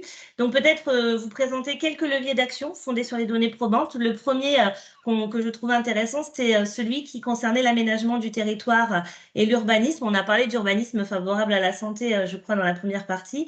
Donc, les aménagements, qu'il s'agisse du paysage urbain, d'espaces verts, d'équipements sportifs, peuvent favoriser l'activité physique et les mobilités dites actives, tout en contribuant à la réduction des pollutions. Donc là, on fait aussi du lien avec les enjeux dont on a parlé tout à l'heure, et à l'amélioration de la qualité de vie. Il s'agit ici d'un enjeu important, notamment du plan national santé-environnement, puisque celui-ci fait mention d'actions à mener pour sensibiliser les urbanismes et les aménageurs afin qu'ils prennent en compte la santé-environnement dans leurs pratiques professionnelles. Donc, un des exemples cités, en tout cas en levier d'action probant, donc fondé sur les données probantes, c'est la création de quartiers et d'espaces favorables à la marche. Donc, on a parlé tout à l'heure de réurbanisation, on a parlé d'éco-quartiers ou de choses comme ça. Entraîne une diminution de l'utilisation de la voiture et une augmentation de près de 4 fois des déplacements à pied. Et à contrario, les espaces dans lesquels la voiture tient une place centrale peut conduire les personnes à restreindre l'accès à l'extérieur et aux activités en plein air pour leurs enfants. Donc, à nouveau, ce sont des leviers identifiés dans le cadre de recherche, dans un peut-être contexte donné et dans un environnement donné. En tout cas, c'est intéressant de faire ressortir ces éléments-là. Vous avez tout en détail de toute manière dans le document de la revue. Donc ça, c'était un premier levier que j'avais envie de vous présenter. On peut aussi trouver d'autres leviers, toujours sur les questions de l'aménagement du territoire et de l'urbanisme, autour des espaces verts qui contribuent à la santé des populations. La présence d'espaces verts en ville favorise tout d'abord l'environnement en permettant d'améliorer la qualité de l'air, la qualité de l'eau, en limitant les îlots de chaleur ou en atténuant le bruit lié au trafic routier ou à la ville. Et le CIRCE-PACA, donc vous verrez aussi dans la revue de littérature que les éléments qu'on vous présente sont issus de 2 bases de données, celle de l'ORS-PACA, qui s'appelle du coup le CIRCE-PACA, et puis aussi un centre de collaboration nationale en santé-environnement canadien. Donc bien évidemment, quand des éléments ont été repris sur cette base de données-là, une attention a été mise particulièrement sur les éléments, parce que là, pour le coup, des données probantes canadiennes, des données à remettre dans un contexte français, il faut toujours être vigilant. En tout cas, le CIRCE-PACA a indiqué à partir d'une étude qu'il a pu faire que l'augmentation du nombre d'espaces verts d'une dizaine de % permettrait une amélioration de l'état santé équivalente à un rajeunissement de 5 ans. Donc, un impact positif dont les effets seraient encore plus accrus dans les quartiers populaires. La fréquentation des espaces verts par les enfants pourrait aussi apporter une aide au développement moteur, cognitif émotionnelle, sociale et physique. Donc tout à l'heure, vous verrez dans un des exemples que je vais vous illustrer, on revient sur cette question de l'utilisation des espaces extérieurs. Là, ça sera pour le coup dans le cadre de l'enseignement. L'existence de parcs aussi réduit les inégalités de genre. Donc, c'est intéressant parce qu'on a parlé des inégalités sociales et territoriales de santé, mais on a aussi derrière ces inégalités sociales, des inégalités de genre. Et donc, l'existence de parcs réduit aussi les inégalités de genre dans l'accès à l'espace et à la pratique sportive en encourageant notamment la pratique sportive des femmes. Donc ça, c'est des éléments, des leviers d'action issus des données probantes vous pouvez retrouver dans la littérature et qu'on souhaitait vous mettre à connaissance. Peut-être un dernier autour du bruit et des environnements sonores. Donc, la réduction du bruit peut avoir un impact important sur la qualité de vie des personnes, notamment pour celles qui vivent en milieu urbain. Près de 40% des Français sont exposés à des niveaux de bruit supérieurs aux recommandations de l'OMS. Donc, dans la revue qui avait été faite, différentes actions pouvaient être menées pour diminuer le bruit en ville. Il y a des actions qui visent à réduire le nombre de voitures, la vitesse de circulation, à penser la régulation de la circulation. Il y a aussi des actions qui visent à réduire la propagation du bruit par l'installation de murs ou de rangées de végétaux, ou des actions de rénovation, d'entretien des chaussées, etc. Donc, un ensemble, vous voyez là à nouveau que quand on est en train de parler de ça, on vient toucher à d'autres politiques que celles de la santé. Et on est à nouveau dans cette notion de transversalité. Et il n'y a pas une politique, mais des politiques en faveur de la santé-environnement. La construction des bâtiments, leur aménagement, leur distance par rapport aux sources de bruit sont aussi abordés pour améliorer la qualité de vie des personnes. Ça, c'est donc des leviers d'action qui sont donc issus des données probantes. Ce que je vous propose maintenant, c'est de rentrer par les axes de la promotion de la santé que vous a présenté Alicia, avec un petit point d'attention tout de suite au départ, avant d'aller plus loin. On vous présente les axes de manière assez, on va dire, horizontale jusqu'à présent, c'est-à-dire qu'on vous les cite les uns derrière les autres. Mais c'est très important pour nous de mettre en avant que c'est bien dans la combinaison des stratégies en promotion de la santé que l'on assure la qualité et l'efficacité des actions et que l'on contribue aussi à agir sur la réduction des inégalités sociales et territoriales de santé. L'idée est de penser les stratégies de manière combinée, de manière articulée et non pas comme des silos parce qu'on se trompe à nouveau si on interagit comme ça. Il y a des stratégies et notamment, je pense à une stratégie, celle qui consiste à développer les aptitudes individuelles. On retrouve dans beaucoup de projets la mobilisation de cette stratégie. Donc, beaucoup de projets veulent intervenir sur les comportements, sur les connaissances des gens, et en mobilisant uniquement cette stratégie et sans travailler sur d'autres stratégies. Et les neurosciences ont bien montré toute la limite des actions qui portaient uniquement sur les comportements. D'une part, c'est des actions qui sont inefficaces, qui suffisent pas elles-mêmes parce que un comportement ne pourra ne se changer, en tout cas évoluer ou bouger que si les environnements sont favorables pour le faire. Et ces mêmes environnements peuvent être favorables s'il y a une politique aussi favorable. Et puis d'autre part, l'action, on va dire, ciblée, stigmatisée, toujours auprès des mêmes publics, parce qu'on a aussi cette volonté, et pas dans un souci de malveillance, mais de bienveillance, de vouloir vraiment agir pour tous, et en tout cas notamment pour ceux les plus éloignés d'eux, aura aussi du coup tendance à augmenter de fait les inégalités entre les personnes, puisque l'accès à l'information n'est pas le même pour les uns, la compréhension n'est pas le même pour les uns et les autres. Donc on va dans une action où on veut bien faire, on veut agir sur les comportements. Si on ne combine pas les stratégies, on va d'une part rendre l'action inefficace et d'autre part augmenter, augmenter les inégalités sociales et territoriales de santé. Donc ça, c'était un petit point de vigilance parce que du coup, on vous présente les stratégies les unes derrière les autres, mais il faut bien garder à l'esprit toute cette articulation qui est nécessaire. Donc, pour reprendre chacune des stratégies, je vais commencer par la première parce que je pense qu'elle est fondamentale. sans politique favorable, c'est compliqué de faire quelque chose. Et je crois que, excusez-moi madame, je ne sais plus votre nom, qui est intervenue tout à l'heure sur la question des CLS, l'a bien démontré aussi. On a remis les petits pictogrammes en face de chacune des stratégies pour que vous puissiez vous repérer. Et je ne pouvais pas faire ce webinaire sans parler de la politique actuelle en matière de santé environnement en cours d'élaboration en région Grand Est à travers l'élaboration du plan régional santé-environnement, parce que ça me paraît quand même important qu'il y ait une politique sur cette question-là et quand elle est présente, que l'on puisse en parler. Sur la question du PRSE 4, peut-être juste avant de donner la parole à deux personnes qui sont aujourd'hui parmi nous sur le webinaire, Madame de la DREAL et du CR, Tiffaine Gambini et puis Sonia Doisy, je vais juste recontextualiser d'où vient cette politique-là. Donc, vous avez peut-être pu entendre qu'il y avait un plan national santé-environnement 4 qui a été validé le 7 mai 2021 et ce plan doit être décliné dans chacune des régions. Cette politique doit être déclinée dans chacune des régions et pour la région Grand Est, la déclinaison de cette politique, elle est pilotée par l'Agence régionale de santé, le Conseil régional et la Direction régionale de l'environnement, de l'aménagement et du logement. Ce plan, il est pensé et articulé à travers tous les autres plans, puisque la santé-environnement, elle est vraiment à la croisée des mondes. Peut-être que je voudrais laisser la parole, du coup, soit à Sonia, soit à Tiffaine, hein, vous voyez, pour un petit peu vous dire où on en est sur cette politique en matière de santé-environnement sur le territoire du Grand Est. Oui, je peux commencer, Tiffaine, si tu veux compléter après, éventuellement. Donc, Sonia Doisy de la DREAL, effectivement, comme le disait Cathy, donc, on travaille actuellement sur le plan régional santé-environnement en Grand Est, version 4.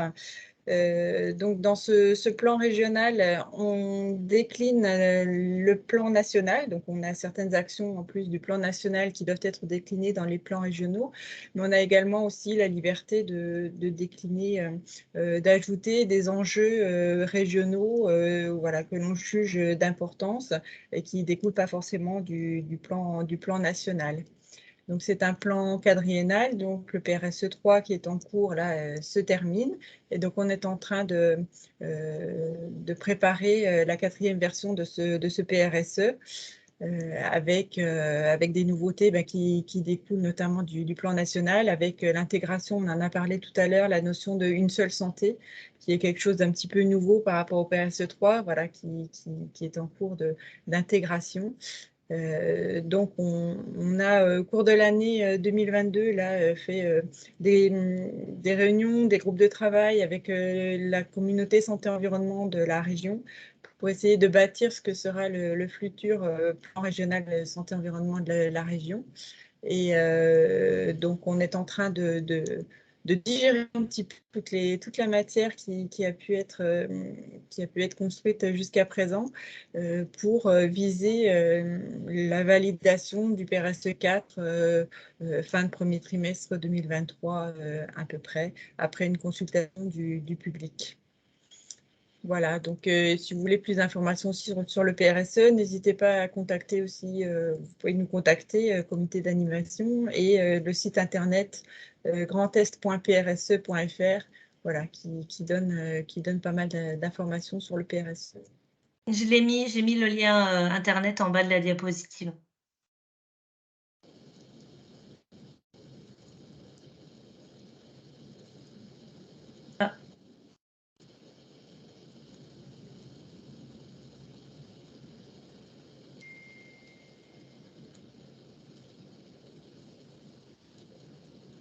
Est-ce que vous m'entendez ou parce que Ah, pardon, j'entendais un bruit de radio derrière. Sonia, est-ce que c'est bon pour toi? Oui, j'entendais plus rien effectivement non plus. D'accord. Je ne sais pas si c'était coupé. Oui, c'est pas bon de pour souci. moi. Je ne sais pas, Tiffaine, si elle veut rajouter. Oui, Tiffaine, si tu veux compléter, rajouter. Non, c'est tout bon. On va laisser plutôt la place oui. aux échanges. Tout à fait. Je pense que c'est intéressant aussi que les gens qui sont présents aujourd'hui sur le webinaire aient aussi des noms, des personnes derrière ce comité d'animation du PRSE Grand Est. Donc, je vous remercie de votre présence. En tout cas, on excuse Stéphanie Monio qui fait partie aussi de cette équipe, qui n'a pas pu être là aujourd'hui. Voilà, donc c'est important parce que c'est cette politique-là qui demain va aussi appuyer, accompagner les actions en santé environnement sur le territoire. Et je voudrais juste peut-être dire une dernière chose.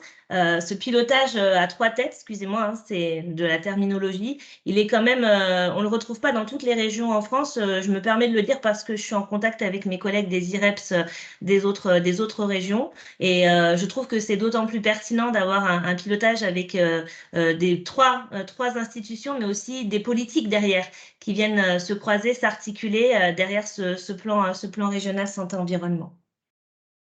Merci, mesdames, de votre intervention. Avant de te laisser continuer, Cathy, il y avait une main levée qui vient juste de se redescendre, mais je ne sais pas du coup si Madame Chamali voulait prendre la parole ou poser une question.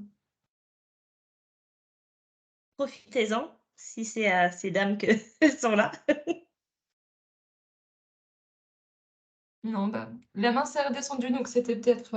Très bien. Il y aura un espace de toute manière de parole par la suite. Mais...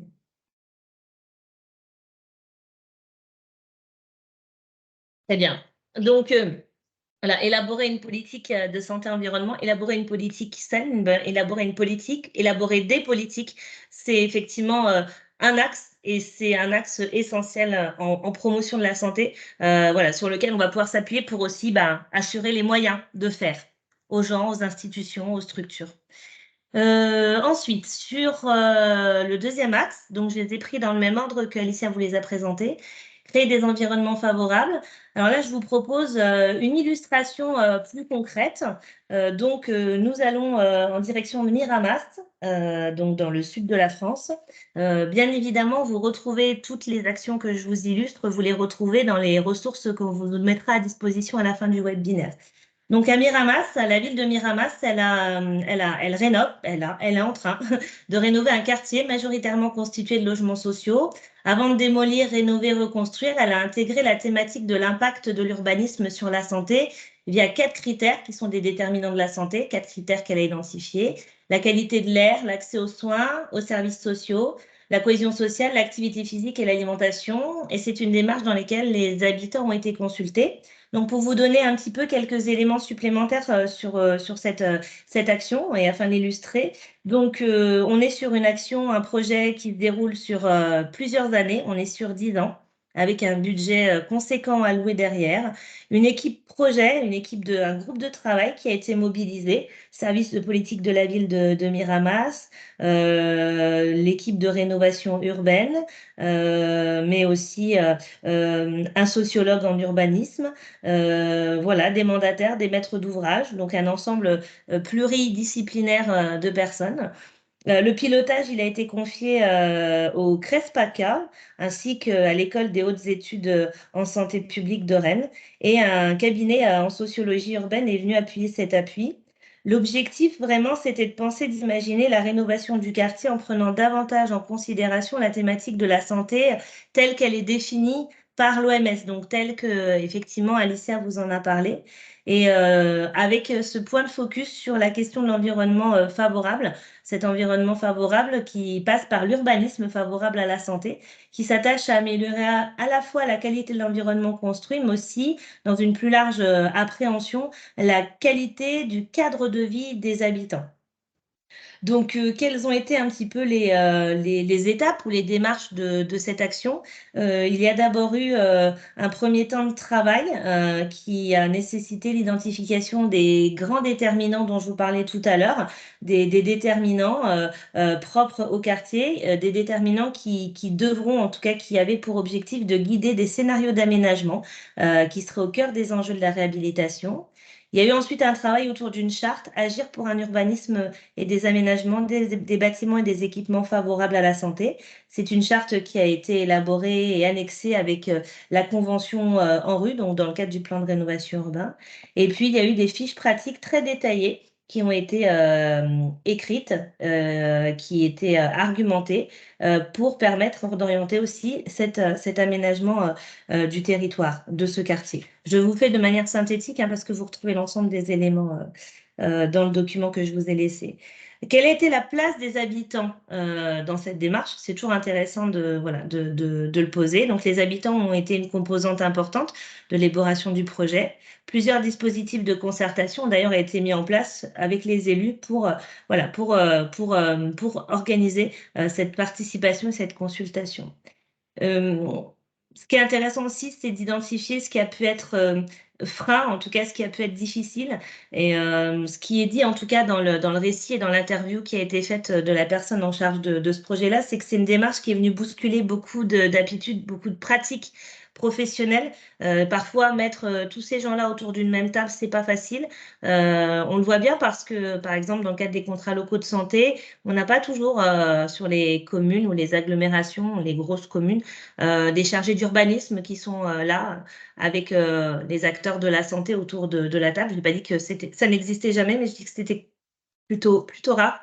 On ne les retrouvait pas souvent. Donc, effectivement, on voit bien que cette approche globale, cette approche qui prend en compte les environnements, le cadre de vie, et qui vient du coup et qui nécessite en fin de compte l'articulation de différentes politiques au cœur de la rénovation de ce quartier, et pas seulement d'une politique de rénovation urbaine, mais d'autres politiques. C'est quelque chose qui est compliqué parce que on n'a pas l'habitude. Donc, ça vient bousculer les pratiques professionnelles et les habitudes de travail de chacune des parties prenantes. Et ce qui est aussi souligné là-dedans, et ça fait le lien avec l'axe 1 que je vous ai présenté juste avant, c'est qu'il a fallu et qu'il faut toujours un soutien et une volonté politique forte pour mettre en place ce type de démarche au service du bien-être des habitants et qui reste au cœur de la décision. Donc, cette illustration-là, que j'ai utilisée, qu'on pourrait retrouver, met en avant effectivement qu'est-ce que ça veut dire créer des environnements favorables. Effectivement, on peut travailler sur des environnements favorables dans le cadre de la rénovation d'un quartier. On pourrait le faire aussi dans le cadre de la mise en place d'un écoquartier. On pourrait le faire aussi dans d'autres cadres, mais en tout cas, on peut retrouver cette stratégie, on peut venir la mobiliser à différents niveaux. Là, c'est sur une ville, mais on pourrait aussi penser à des environnements favorables en campagne à travers d'autres types d'aménagements sur une commune, de végétalisation ou autre sur une commune. Donc, c'était l'axe 2. Alors, sur l'axe 3, je vous propose un autre type d'action. Donc là, on va en direction de la région lyonnaise et plus spécifiquement de Lyon 7e autour d'un projet qui s'appelle l'Oasis de Gerland. C'est un projet qui est porté par une association très locale du territoire, la Légumerie. C'est une association qui porte, elle déjà, avant de mettre en place ce projet, portait déjà un projet de développement de l'agriculture urbaine, nourricière et sociale, donc de la culture à la consommation, du plan à l'assiette, incluant une dimension participative des habitants, une notion qui était essentielle dans sa démarche. L'Oasis de Gerland, en fin de compte, c'est quoi? C'est un jardin partagé qui est aussi un outil social et écologique qui est construit avec les habitants de la Cité des Jardins et plus largement les habitants du quartier de Gerland et les acteurs du quartier.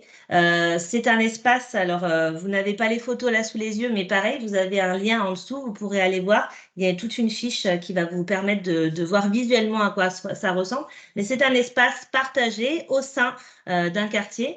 Et c'est un espace qui a été pensé, construit et travaillé avec les habitants. On est sur l'axe renforcer l'action communautaire. Et renforcer l'action communautaire, ça ne veut pas dire seulement faire venir des personnes autour d'un atelier sur la santé-environnement. C'est leur donner à un moment donné l'espace d'agir, de prendre des décisions, de faire des choix pour eux et pour leur communauté. Et c'est dans ce sens-là que cette action-là est présentée. Et d'ailleurs, l'Oasis de Gerland, c'est aussi un lieu qui est utilisé pour accueillir des événements publics, mais aussi des expériences collectives. L'idée, c'est pas que de faire un jardin pour faire un jardin. C'est vraiment ce qu'ils ont appelé un outil de développement social et écologique. Au niveau de la stratégie d'implication des habitants, donc les habitants du quartier ont été impliqués à toutes les étapes du projet, donc de la définition des objectifs jusqu'à la mise en œuvre et aux activités choisies. Et pour travailler sur cette implication des habitants, il y a eu un partenariat fort qui s'est mis en place, un partenariat fort avec les associations locales et avec les scolaires aussi. C'est-à-dire que pour effectivement mobiliser parfois des habitants, on a besoin de s'appuyer sur des relais. Les relais locaux sont souvent voilà, des bons relais quand on en a. Sur certains territoires, on en a moins que d'autres, mais quand on en a, c'est important. Donc, cette oasis de Gerland, j'aurais pu choisir d'autres exemples parce qu'il y a beaucoup d'exemples de ce type d'outils-là qui sont capitalisés dans un document qui, d'ailleurs, je vous l'ai mis aussi dans les ressources.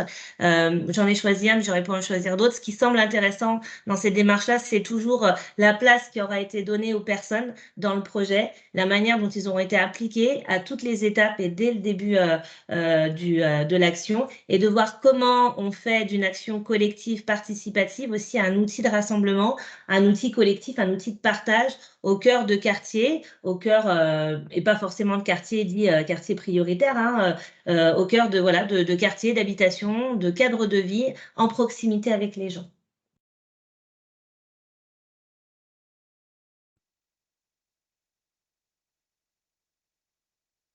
Alors, sur la stratégie suivante, développer les aptitudes individuelles, je vous propose, alors peut-être je parle de quelque chose dont les participants à ce webinaire connaissent, ont même déjà mis en place, donc vous surtout, mais même pour les autres actions, hein, vous n'hésiterez pas à réagir au moment des questions-réponses. On va parler d'une approche pédagogique qui s'appelle faire classe dehors. Peut-être que ça va parler à certains d'entre vous. Donc, qu'est-ce que c'est que ça? Faire classe dehors, c'est une pratique d'enseignement régulière dans un espace de nature de proximité tout au long de l'année. C'est une approche interdisciplinaire qui peut concerner tous les domaines de l'apprentissage à l'école. C'est une pratique qui a été notamment initiée en France par Christelle Ferjou en 2010, qui était enseignante dans une classe maternelle dans le département des Deux-Sèvres. Et elle s'est appuyée pour cela sur sa formation et son expérience d'éducatrice à l'environnement. Tout à l'heure, je crois que c'est l'IREPS Guyane qui est intervenu en disant quel est le lien, comment on peut utiliser l'un et l'autre. Donc, vous voyez comment, à un moment donné, de son expérience en santé, d'éducation à l'environnement, on vient aussi proposer du travail, en tout cas de l'action, des leviers d'action sur des axes de la promotion de la santé. Et donc, de par son expérience d'éducatrice et sur aussi et sur son expérience avec les réseaux associatifs. Et en fait, faire classe dehors, c'est une approche pédagogique qui s'inspire notamment, alors j'ai mis entre guillemets parce que c'est traduit, des jardins d'éveil en forêt, et c'est des approches pédagogiques qui sont beaucoup utilisées, beaucoup développées en tout cas en Allemagne et dans les pays du nord de l'Europe. Donc peut-être, je vous ai mis le lien vers la fiche thématique, mais ce qui me semblait intéressant, c'était un peu de vous mettre en avant les bénéfices, parce qu'il y a eu des évaluations qui sont faites déjà de cette pratique-là, les bénéfices qui ont pu être identifiés dans le cadre de ces approches-là. Donc, par exemple, développer la créativité, la coopération, l'esprit critique, la communication. L'école du dehors stimule davantage et plus facilement ces compétences que l'enseignement classique en salle, en plus de l'autonomie, l'autodiscipline, la concentration et les compétences langagières. Donc ça, c'est un des premiers bénéfices qui avait été identifié. Mais aussi l'aide à la gestion du stress et au renforcement de l'estime de soi. Donc, vous voyez déjà à travers deux phrases, je viens déjà d'identifier un certain nombre de ce qu'on appelle de compétences psychosociales, voilà, des compétences, des aptitudes, des ressources personnelles qu'on est amené à mobiliser dans la vie pour faire face aux obstacles de la vie. Et donc, on est bien dans cet axe de développement des aptitudes individuelles. Et puis, un autre des bénéfices qui avait pu être identifié, c'était la stimulation des apprentissages fondamentaux en langue, en mathématiques et en sciences. Les spécialistes, en tout cas, qui ont pu étudier de près cette approche, conseillent de lier l'apprentissage conceptuel à l'expérience directe. Ça, c'est très intéressant aussi. Dans cet espace extérieur, comment on vient mettre du sens, mettre de l'expérience derrière la notion des apprentissages conceptuels. Peut-être au niveau du cadre réglementaire, parce que c'est quand même important, on se situe dans un quand même dans quelque chose d'important, hein, les apprentissages, l'école, hein, la conception, voilà, le caractère obligatoire, hein, on n'est pas à l'école voilà, pour d'autres choses que normalement, voilà, l'enseignement, même si effectivement on est aussi à l'école pour le bien-être, la socialisation, etc. Mais en tout cas, dans le cadre réglementaire, la pratique régulière de la classe dehors toute l'année s'inscrit vraiment et complètement en cohérence avec les programmes scolaires. Faire classe dehors s'apparente à une sortie scolaire régulière. C'est-à-dire que c'est complètement rentré dans la question des programmes. Encore une fois, choisir une approche de ce type-là pédagogique, ça veut dire aussi avoir le temps, les moyens, la politique qui va dans ce sens-là. Et là, je parle pas seulement de politique santé-environnement, je parle politique d'établissement, politique voilà, de l'institution, et puis aussi les environnements favorables pour ce faire. C'est pas facile parfois d'aller faire classe dehors quand les écoles sont situées dans des environnements qui sont moins favorables que d'autres, où l'accès à la nature ou à l'extérieur est plus compliqué parce qu'il demande tout de suite de mobiliser un transport, de déplacer les enfants, etc. Donc, vous voyez à nouveau qu'on vient vous éclairer un axe stratégique de la promotion de la santé, sans oublier toujours que c'est bien effectivement, mais c'est aussi important de penser à l'articulation avec les autres axes de la promotion de la santé. En tout cas, j'ai trouvé que cette approche pédagogique, elle illustrait assez bien la question du développement des aptitudes individuelles à travers toutes les aptitudes dont je vous ai fait part tout à l'heure, qui rejoignent ce qu'on appelle les compétences psychosociales.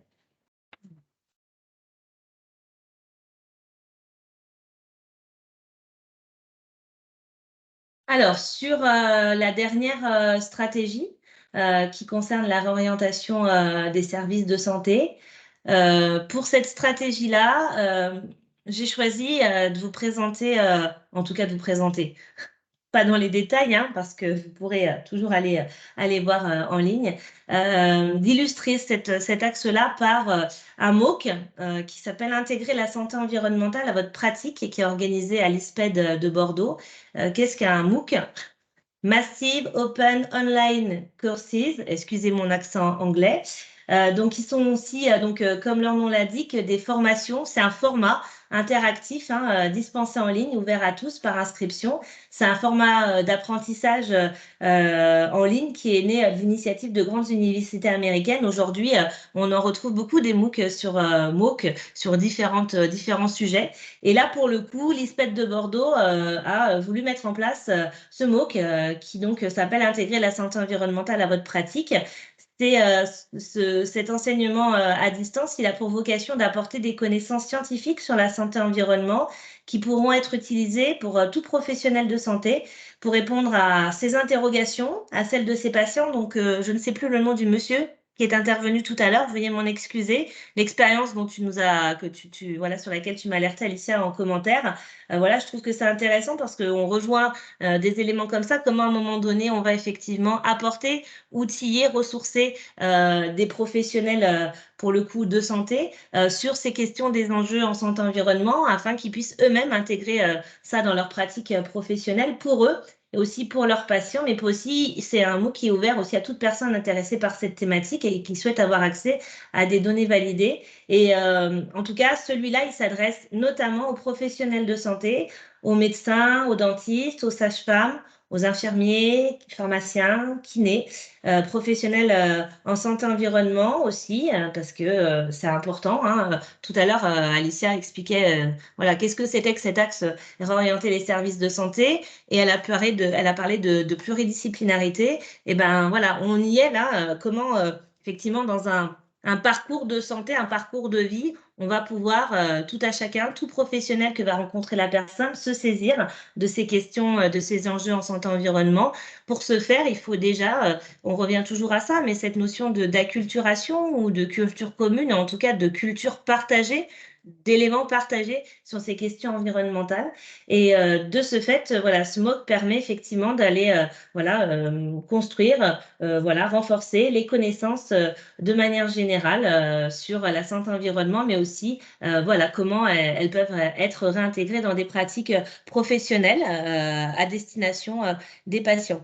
Quand j'ai cherché une illustration pour cet axe-là, j'avais aussi hésité avec d'autres. Il y a des programmes spécifiques de prise en charge des patients, notamment par exemple pour les patients qui présentent des allergies ou de l'asthme, des programmes qui intègrent vraiment dans la prise en charge tout un volet autour des enjeux, des questions de santé-environnement, avec toujours cette question de se dire au-delà des conseils qui peuvent être donnés aux patients, ça reprend exactement l'exemple que tu as donné sur Nadine, Alicia, dans son parcours.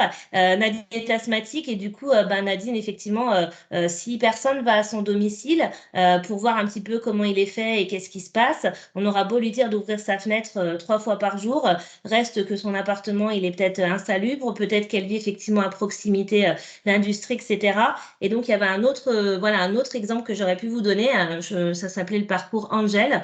Et dans ce parcours-là de prise en charge, il y avait effectivement prévu d'au-delà d'apporter des conseils aux patients, d'être dans des dynamiques d'observance thérapeutique en éducation du patient, aussi d'aller visiter les endroits où les personnes vivaient pour adapter le mieux possible. Alors, bien évidemment, ce n'est pas le professionnel de santé qui va avoir un levier sur l'industrie polluante qui est à côté, bien sûr, c'est compliqué, mais en tout cas, au-delà d'avoir, comme je vous disais tout à l'heure, toujours la main mise dessus, le fait de pouvoir identifier tous ces leviers-là et du coup d'identifier aussi les limites de ce qu'on va pouvoir mettre en place et de se dire alors comment je fais? Eh ben, peut-être je ne fais pas tout seul, peut-être que je fais avec d'autres, ce qui va me permettre d'agir sur différents déterminants. C'est intéressant en ce sens-là. Et cet axe-là, c'est vraiment cette pluridisciplinarité qu'il met en avant. D'ailleurs, cette pluridisciplinarité, c'est une des préconisations, la première qu'on donne quand on est dans une démarche de projet. Au moment du montage de l'équipe projet, on invite vraiment les acteurs, les porteurs d'action, d'avoir une équipe projet qui va leur permettre de croiser des regards, notamment sur des enjeux comme ça, sur des sujets comme ça, pour pouvoir effectivement s'interroger sur tous les leviers qui vont être possibles, sur lesquels je vais pouvoir agir, peut-être moins agir, et de ne pas passer à côté de quelque chose qui rendrait parfois les actions mises en place inefficaces ou insuffisantes. Voilà. J'en ai terminé avec l'illustration. Donc, chacun des exemples que je vous ai donnés, donc vous retrouvez ça dans la diapositive. Il n'y a que effectivement le MOOC où je n'ai pas forcément mis de lien parce que vous le retrouvez sur le site de l'ISPED, excusez-moi. Il y a une personne contact même qui est chef de projet ingénieur de formation. Que vous pouvez peut-être contacter. C'est toujours intéressant de voir comment ils sont montés ces MOOC-là et avec les objectifs pédagogiques qu'il y a derrière. Voilà. Je vous remercie pour votre attention. Merci Cathy. Alors, on a une main levée et puis il y a plusieurs questions, remarques en commentaire. Bien sûr. Je vais d'abord donner la parole à Madame Chamali qui a une main levée depuis quelques temps déjà et puis ensuite, je donnerai la parole à Madame Pompée. En fait, non, je vous remercie. J'avais posé la question tout à l'heure de la transversalité entre la santé environnementale et puis de réchauffement climatique. Vous m'y avez répondu. Et ensuite, il y a eu des micro-coupures. Donc, voilà, je vous remercie beaucoup. Pardon. D'accord, pas de souci. Donc, c'est la partie des aléas directs. Parfait, merci. Et donc, il y avait un ensemble de remarques et de commentaires de Madame Pompée. Je ne sais pas si vous voulez prendre la parole ou si je lis votre commentaire. Je peux lire n'importe. Oui, vous pouvez le lire, c'était tout bien écrit normalement. Alors, Madame Pompée demande si on peut aller vers des actions concrètes, en particulier des actions de citoyens et militants, et savoir comment l'IRAP se positionne par rapport à ces actions. Il y avait plusieurs exemples, par exemple l'Alliance citoyenne qui se mobilise contre les passoires thermiques, dont l'impact sur la santé est énorme. Un exemple sur Alternativa qui notamment s'est mobilisé contre la construction d'une nouvelle voie rapide à Lyon et a réussi à le bloquer. Et des collectifs de parents, par exemple, qui se mobilisent contre la pollution de l'air à Lyon. Et puis, de manière générale, elle se demandait comment se positionne l'IREPS par rapport à ces actions citoyennes et quel est notre impact sur les politiques qui décident, c'est-à-dire finalement quel est le rôle de l'IREPS dans tout ça et dans l'accompagnement des actions en matière de santé et environnement. D'accord. Alors, je vais essayer de prendre les questions dans l'ordre. Si je parle de notre impact, en tout cas de notre voilà, de l'impact qu'on peut avoir sur les politiques. Alors, l'IREPS, hein, c'est une association loi 1901, donc une association voilà, qui est engagée et qui est militante dans le sens de la promotion de la santé. Donc, c'est à travers plusieurs niveaux hein, qu'on espère avoir des impacts. C'est d'abord en produisant des plaidoyers, mais aussi en s'appuyant sur des données concrètes autour de stratégies qui fonctionnent et d'autres qui ne fonctionnent pas, le plus qu'on peut à l'échelle régionale et quand on le peut à l'échelle nationale, parce qu'on a une fédération qui nous représente et qui fait écho aussi de ça. Donc ça, c'est quelque chose qui est peut-être plus abstrait, mais le plaidoyer, il est très important. Alors, c'est du travail de fourmi, c'est du travail dans l'ombre, mais c'est quand même un travail important. Et on a tout un ensemble de nos collègues à l'IREPS, notre groupe de chercheurs, qui travaillent en ce sens-là pour apporter de plus de légitimité possible à nos actions et surtout à nos paroles, parce que pour nous, l'intérêt, c'est d'objectiver ce qu'on est en train de raconter. On va pas dire que ça ou ça fonctionne ou ça ne fonctionne pas si on n'est pas quand même sur quelque chose qui est prouvé et pas prouvé au sens randomisé, prouvé au sens de l'étude, de la littérature, de ce qui peut être fait. Donc ça, je dirais que c'est un des premiers, voilà, des premiers échelons. Quel impact ça a? Alors, on ne le voit pas tout de suite, hein, ça prend du temps. Les plaidoyers, c'est un combat de tous les jours. Mais aujourd'hui, je dirais qu'on a à moitié une réponse, c'est que on a la chance, et je le dis en le soulignant fortement, d'être soutenu par l'Agence régionale de santé sur un de nos axes qui s'appelle l'appui aux politiques publiques. Et on a la chance d'avoir cette confiance-là et de pouvoir mettre à disposition notre expertise et nos conseils pour accompagner les politiques publiques. Et en l'occurrence, si je peux donner un exemple très concret, l'IREPS accompagne le comité d'animation du PRSE sur l'élaboration du PRSE 4. Alors, l'idée, c'est pas d'orienter en notre faveur, hein, c'est pas les valeurs qu'on partage et c'est pas celle de la promotion de la santé. L'idée, c'est d'apporter des conseils, une expertise au regard de ce que nous savons, de ce que nous conseillons, au regard de tous les points de vigilance que nous, on se pose dans tout ce qu'on s'engage tous les jours à faire, et notamment en termes d'inégalité voilà, sociale et territoriale de santé.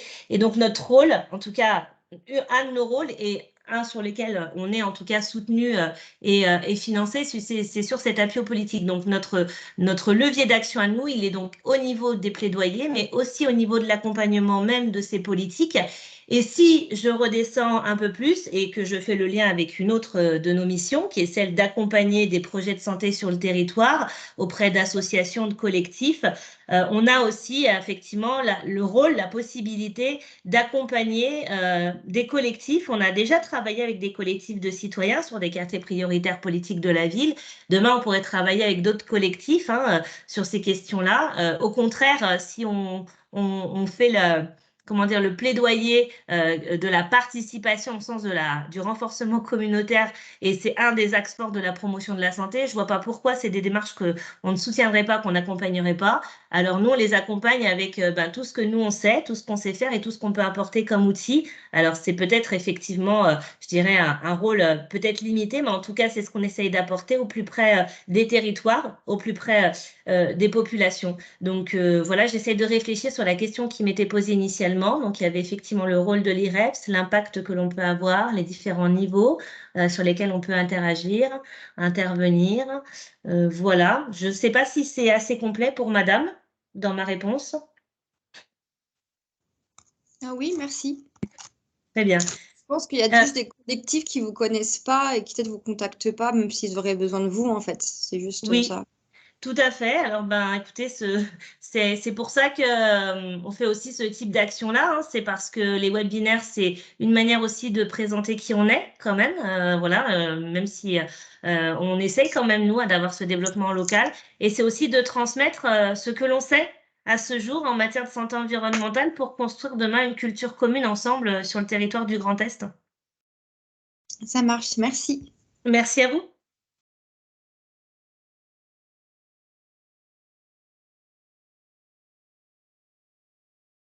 N'hésitez pas à partager vos expériences maintenant que Alicia a posé un cadre, qu'on a défini ensemble, je dirais, des grands leviers ou des grands champs sur lesquels on peut intervenir. Monsieur tout à l'heure a présenté voilà, un travail autour d'une plateforme qui rentre dans l'axe 5 de la promotion de la santé, hein, sur la réorientation des services. Comment à un moment donné on met à disposition des outils, des données aux professionnels de santé pour qu'ils puissent voilà, être outillés et répondre à des enjeux en matière de santé et environnement dans le cadre de la prise en charge de leurs patients.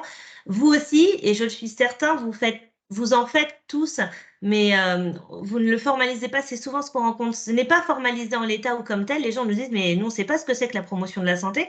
Ils ne savent pas ce que c'est. Mais par contre, quand on écoute leur histoire et qu'ils nous racontent ce qu'ils font sur le territoire, on leur dit, mais si, vous faites de la promotion de la santé, mais vous ne l'appelez pas comme ça, mais vous en faites. Et donc, je suis certaine qu'il y a plein d'expériences que vous avez qui reflètent toutes les stratégies qu'on a pu vous présenter avec Alicia cet après-midi. Donc, n'hésitez pas à les partager. C'est aussi ça, hein, les webinaires. C'est aussi là pour partager, échanger malgré le format distanciel, les expériences.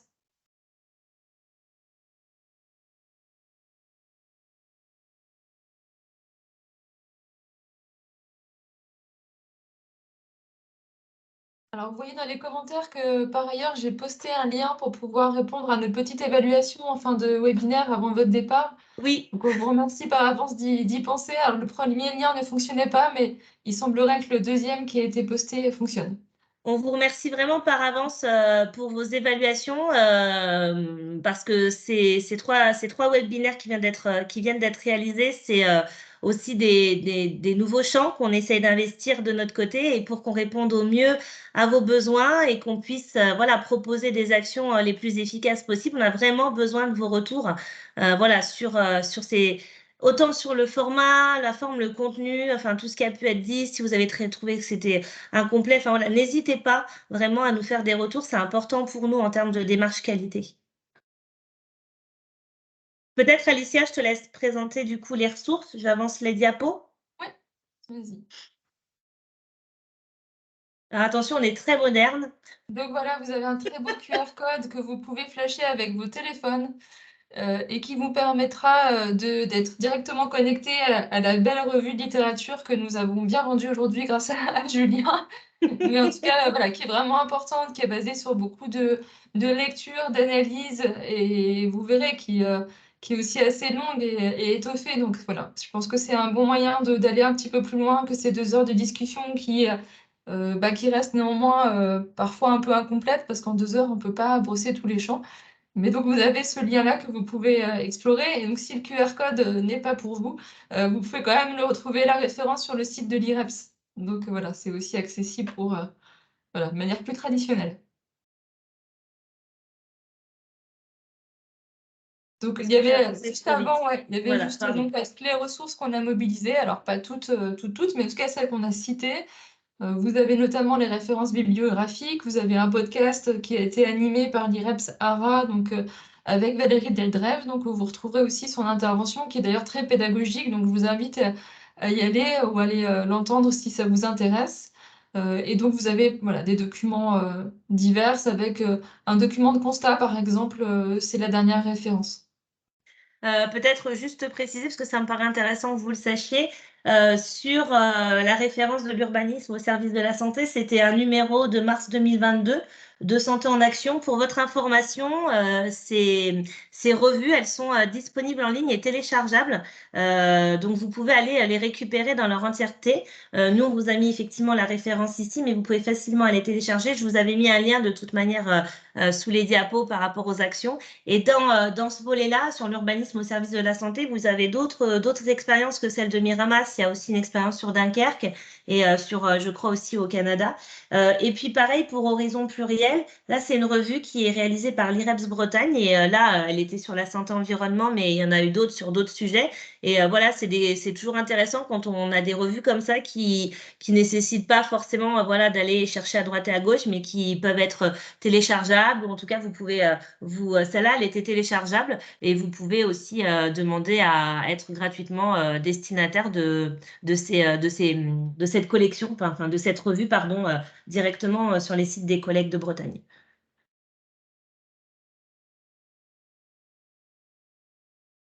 Voilà, et ensuite, donc, il y a le petit lien pour nous citer si jamais vous utilisez la vidéo ou le PowerPoint pour faire une intervention ou pour voilà, simplement communiquer. Donc, vous pouvez citer le petit lien qui est noté pour faire référence à notre travail.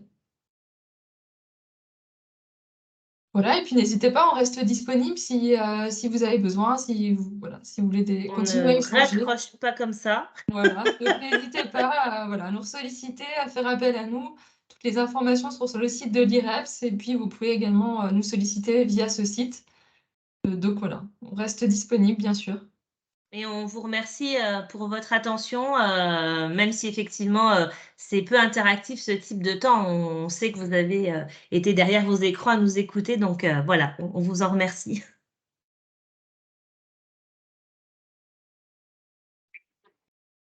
Est-ce que quelqu'un veut prendre une dernière parole avant qu'on se laisse? Je Pas de voudrais. frustration, tout le monde a eu l'occasion de s'exprimer ou de faire part de ses ressentis. Excusez-moi, je reviens parmi vous pour terminer, cette.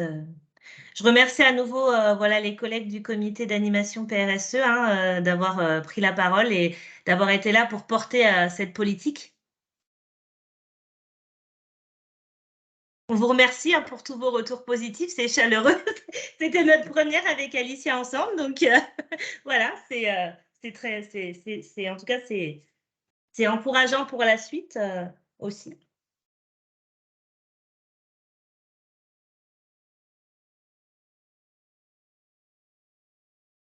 On est dans le timing. Parfait. Et vous avez bien tous pu remplir le lien, le questionnaire en ligne, vous n'avez pas rencontré de difficultés? Merci, bon courage à vous aussi, Monsieur Moulin. Il n'y a pas de souci. Vous n'hésitez pas à nous dire si vous rencontrez des difficultés, parce qu'a priori, il y avait un problème sur le premier lien, c'est ça, Alicia? Oui, oui,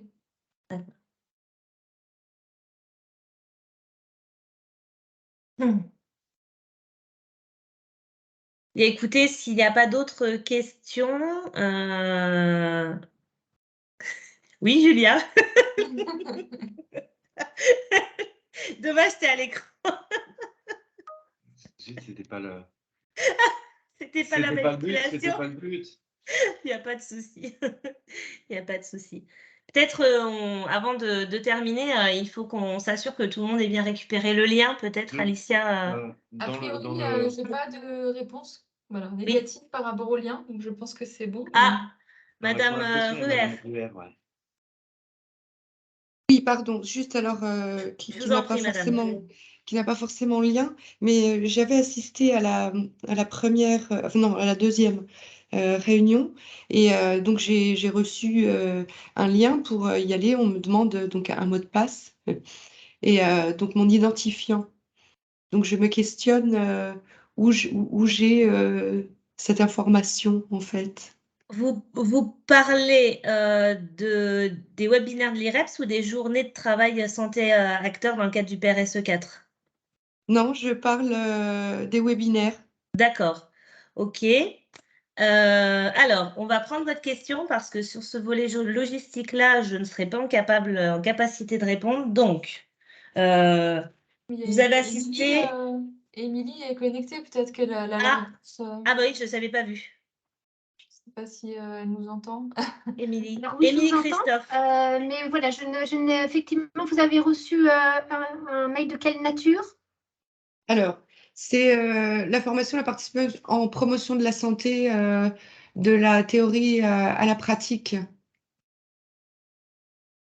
Oui, c'est le webinaire de la semaine dernière. Je pense que c'est le lien pour accéder à la vidéo et au diaporama.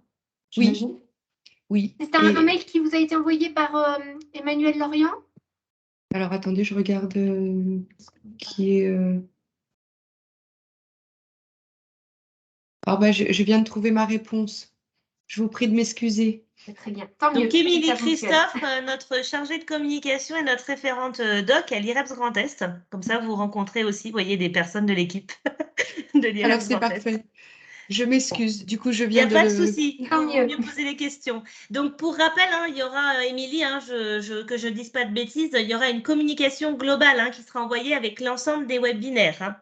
effectivement, les replays, les supports de présentation de nos 3 webinaires seront, vous les recevrez par mail la semaine prochaine, avant les vacances. Voilà. Parfait, on saura quoi faire pendant nos vacances. Exactement.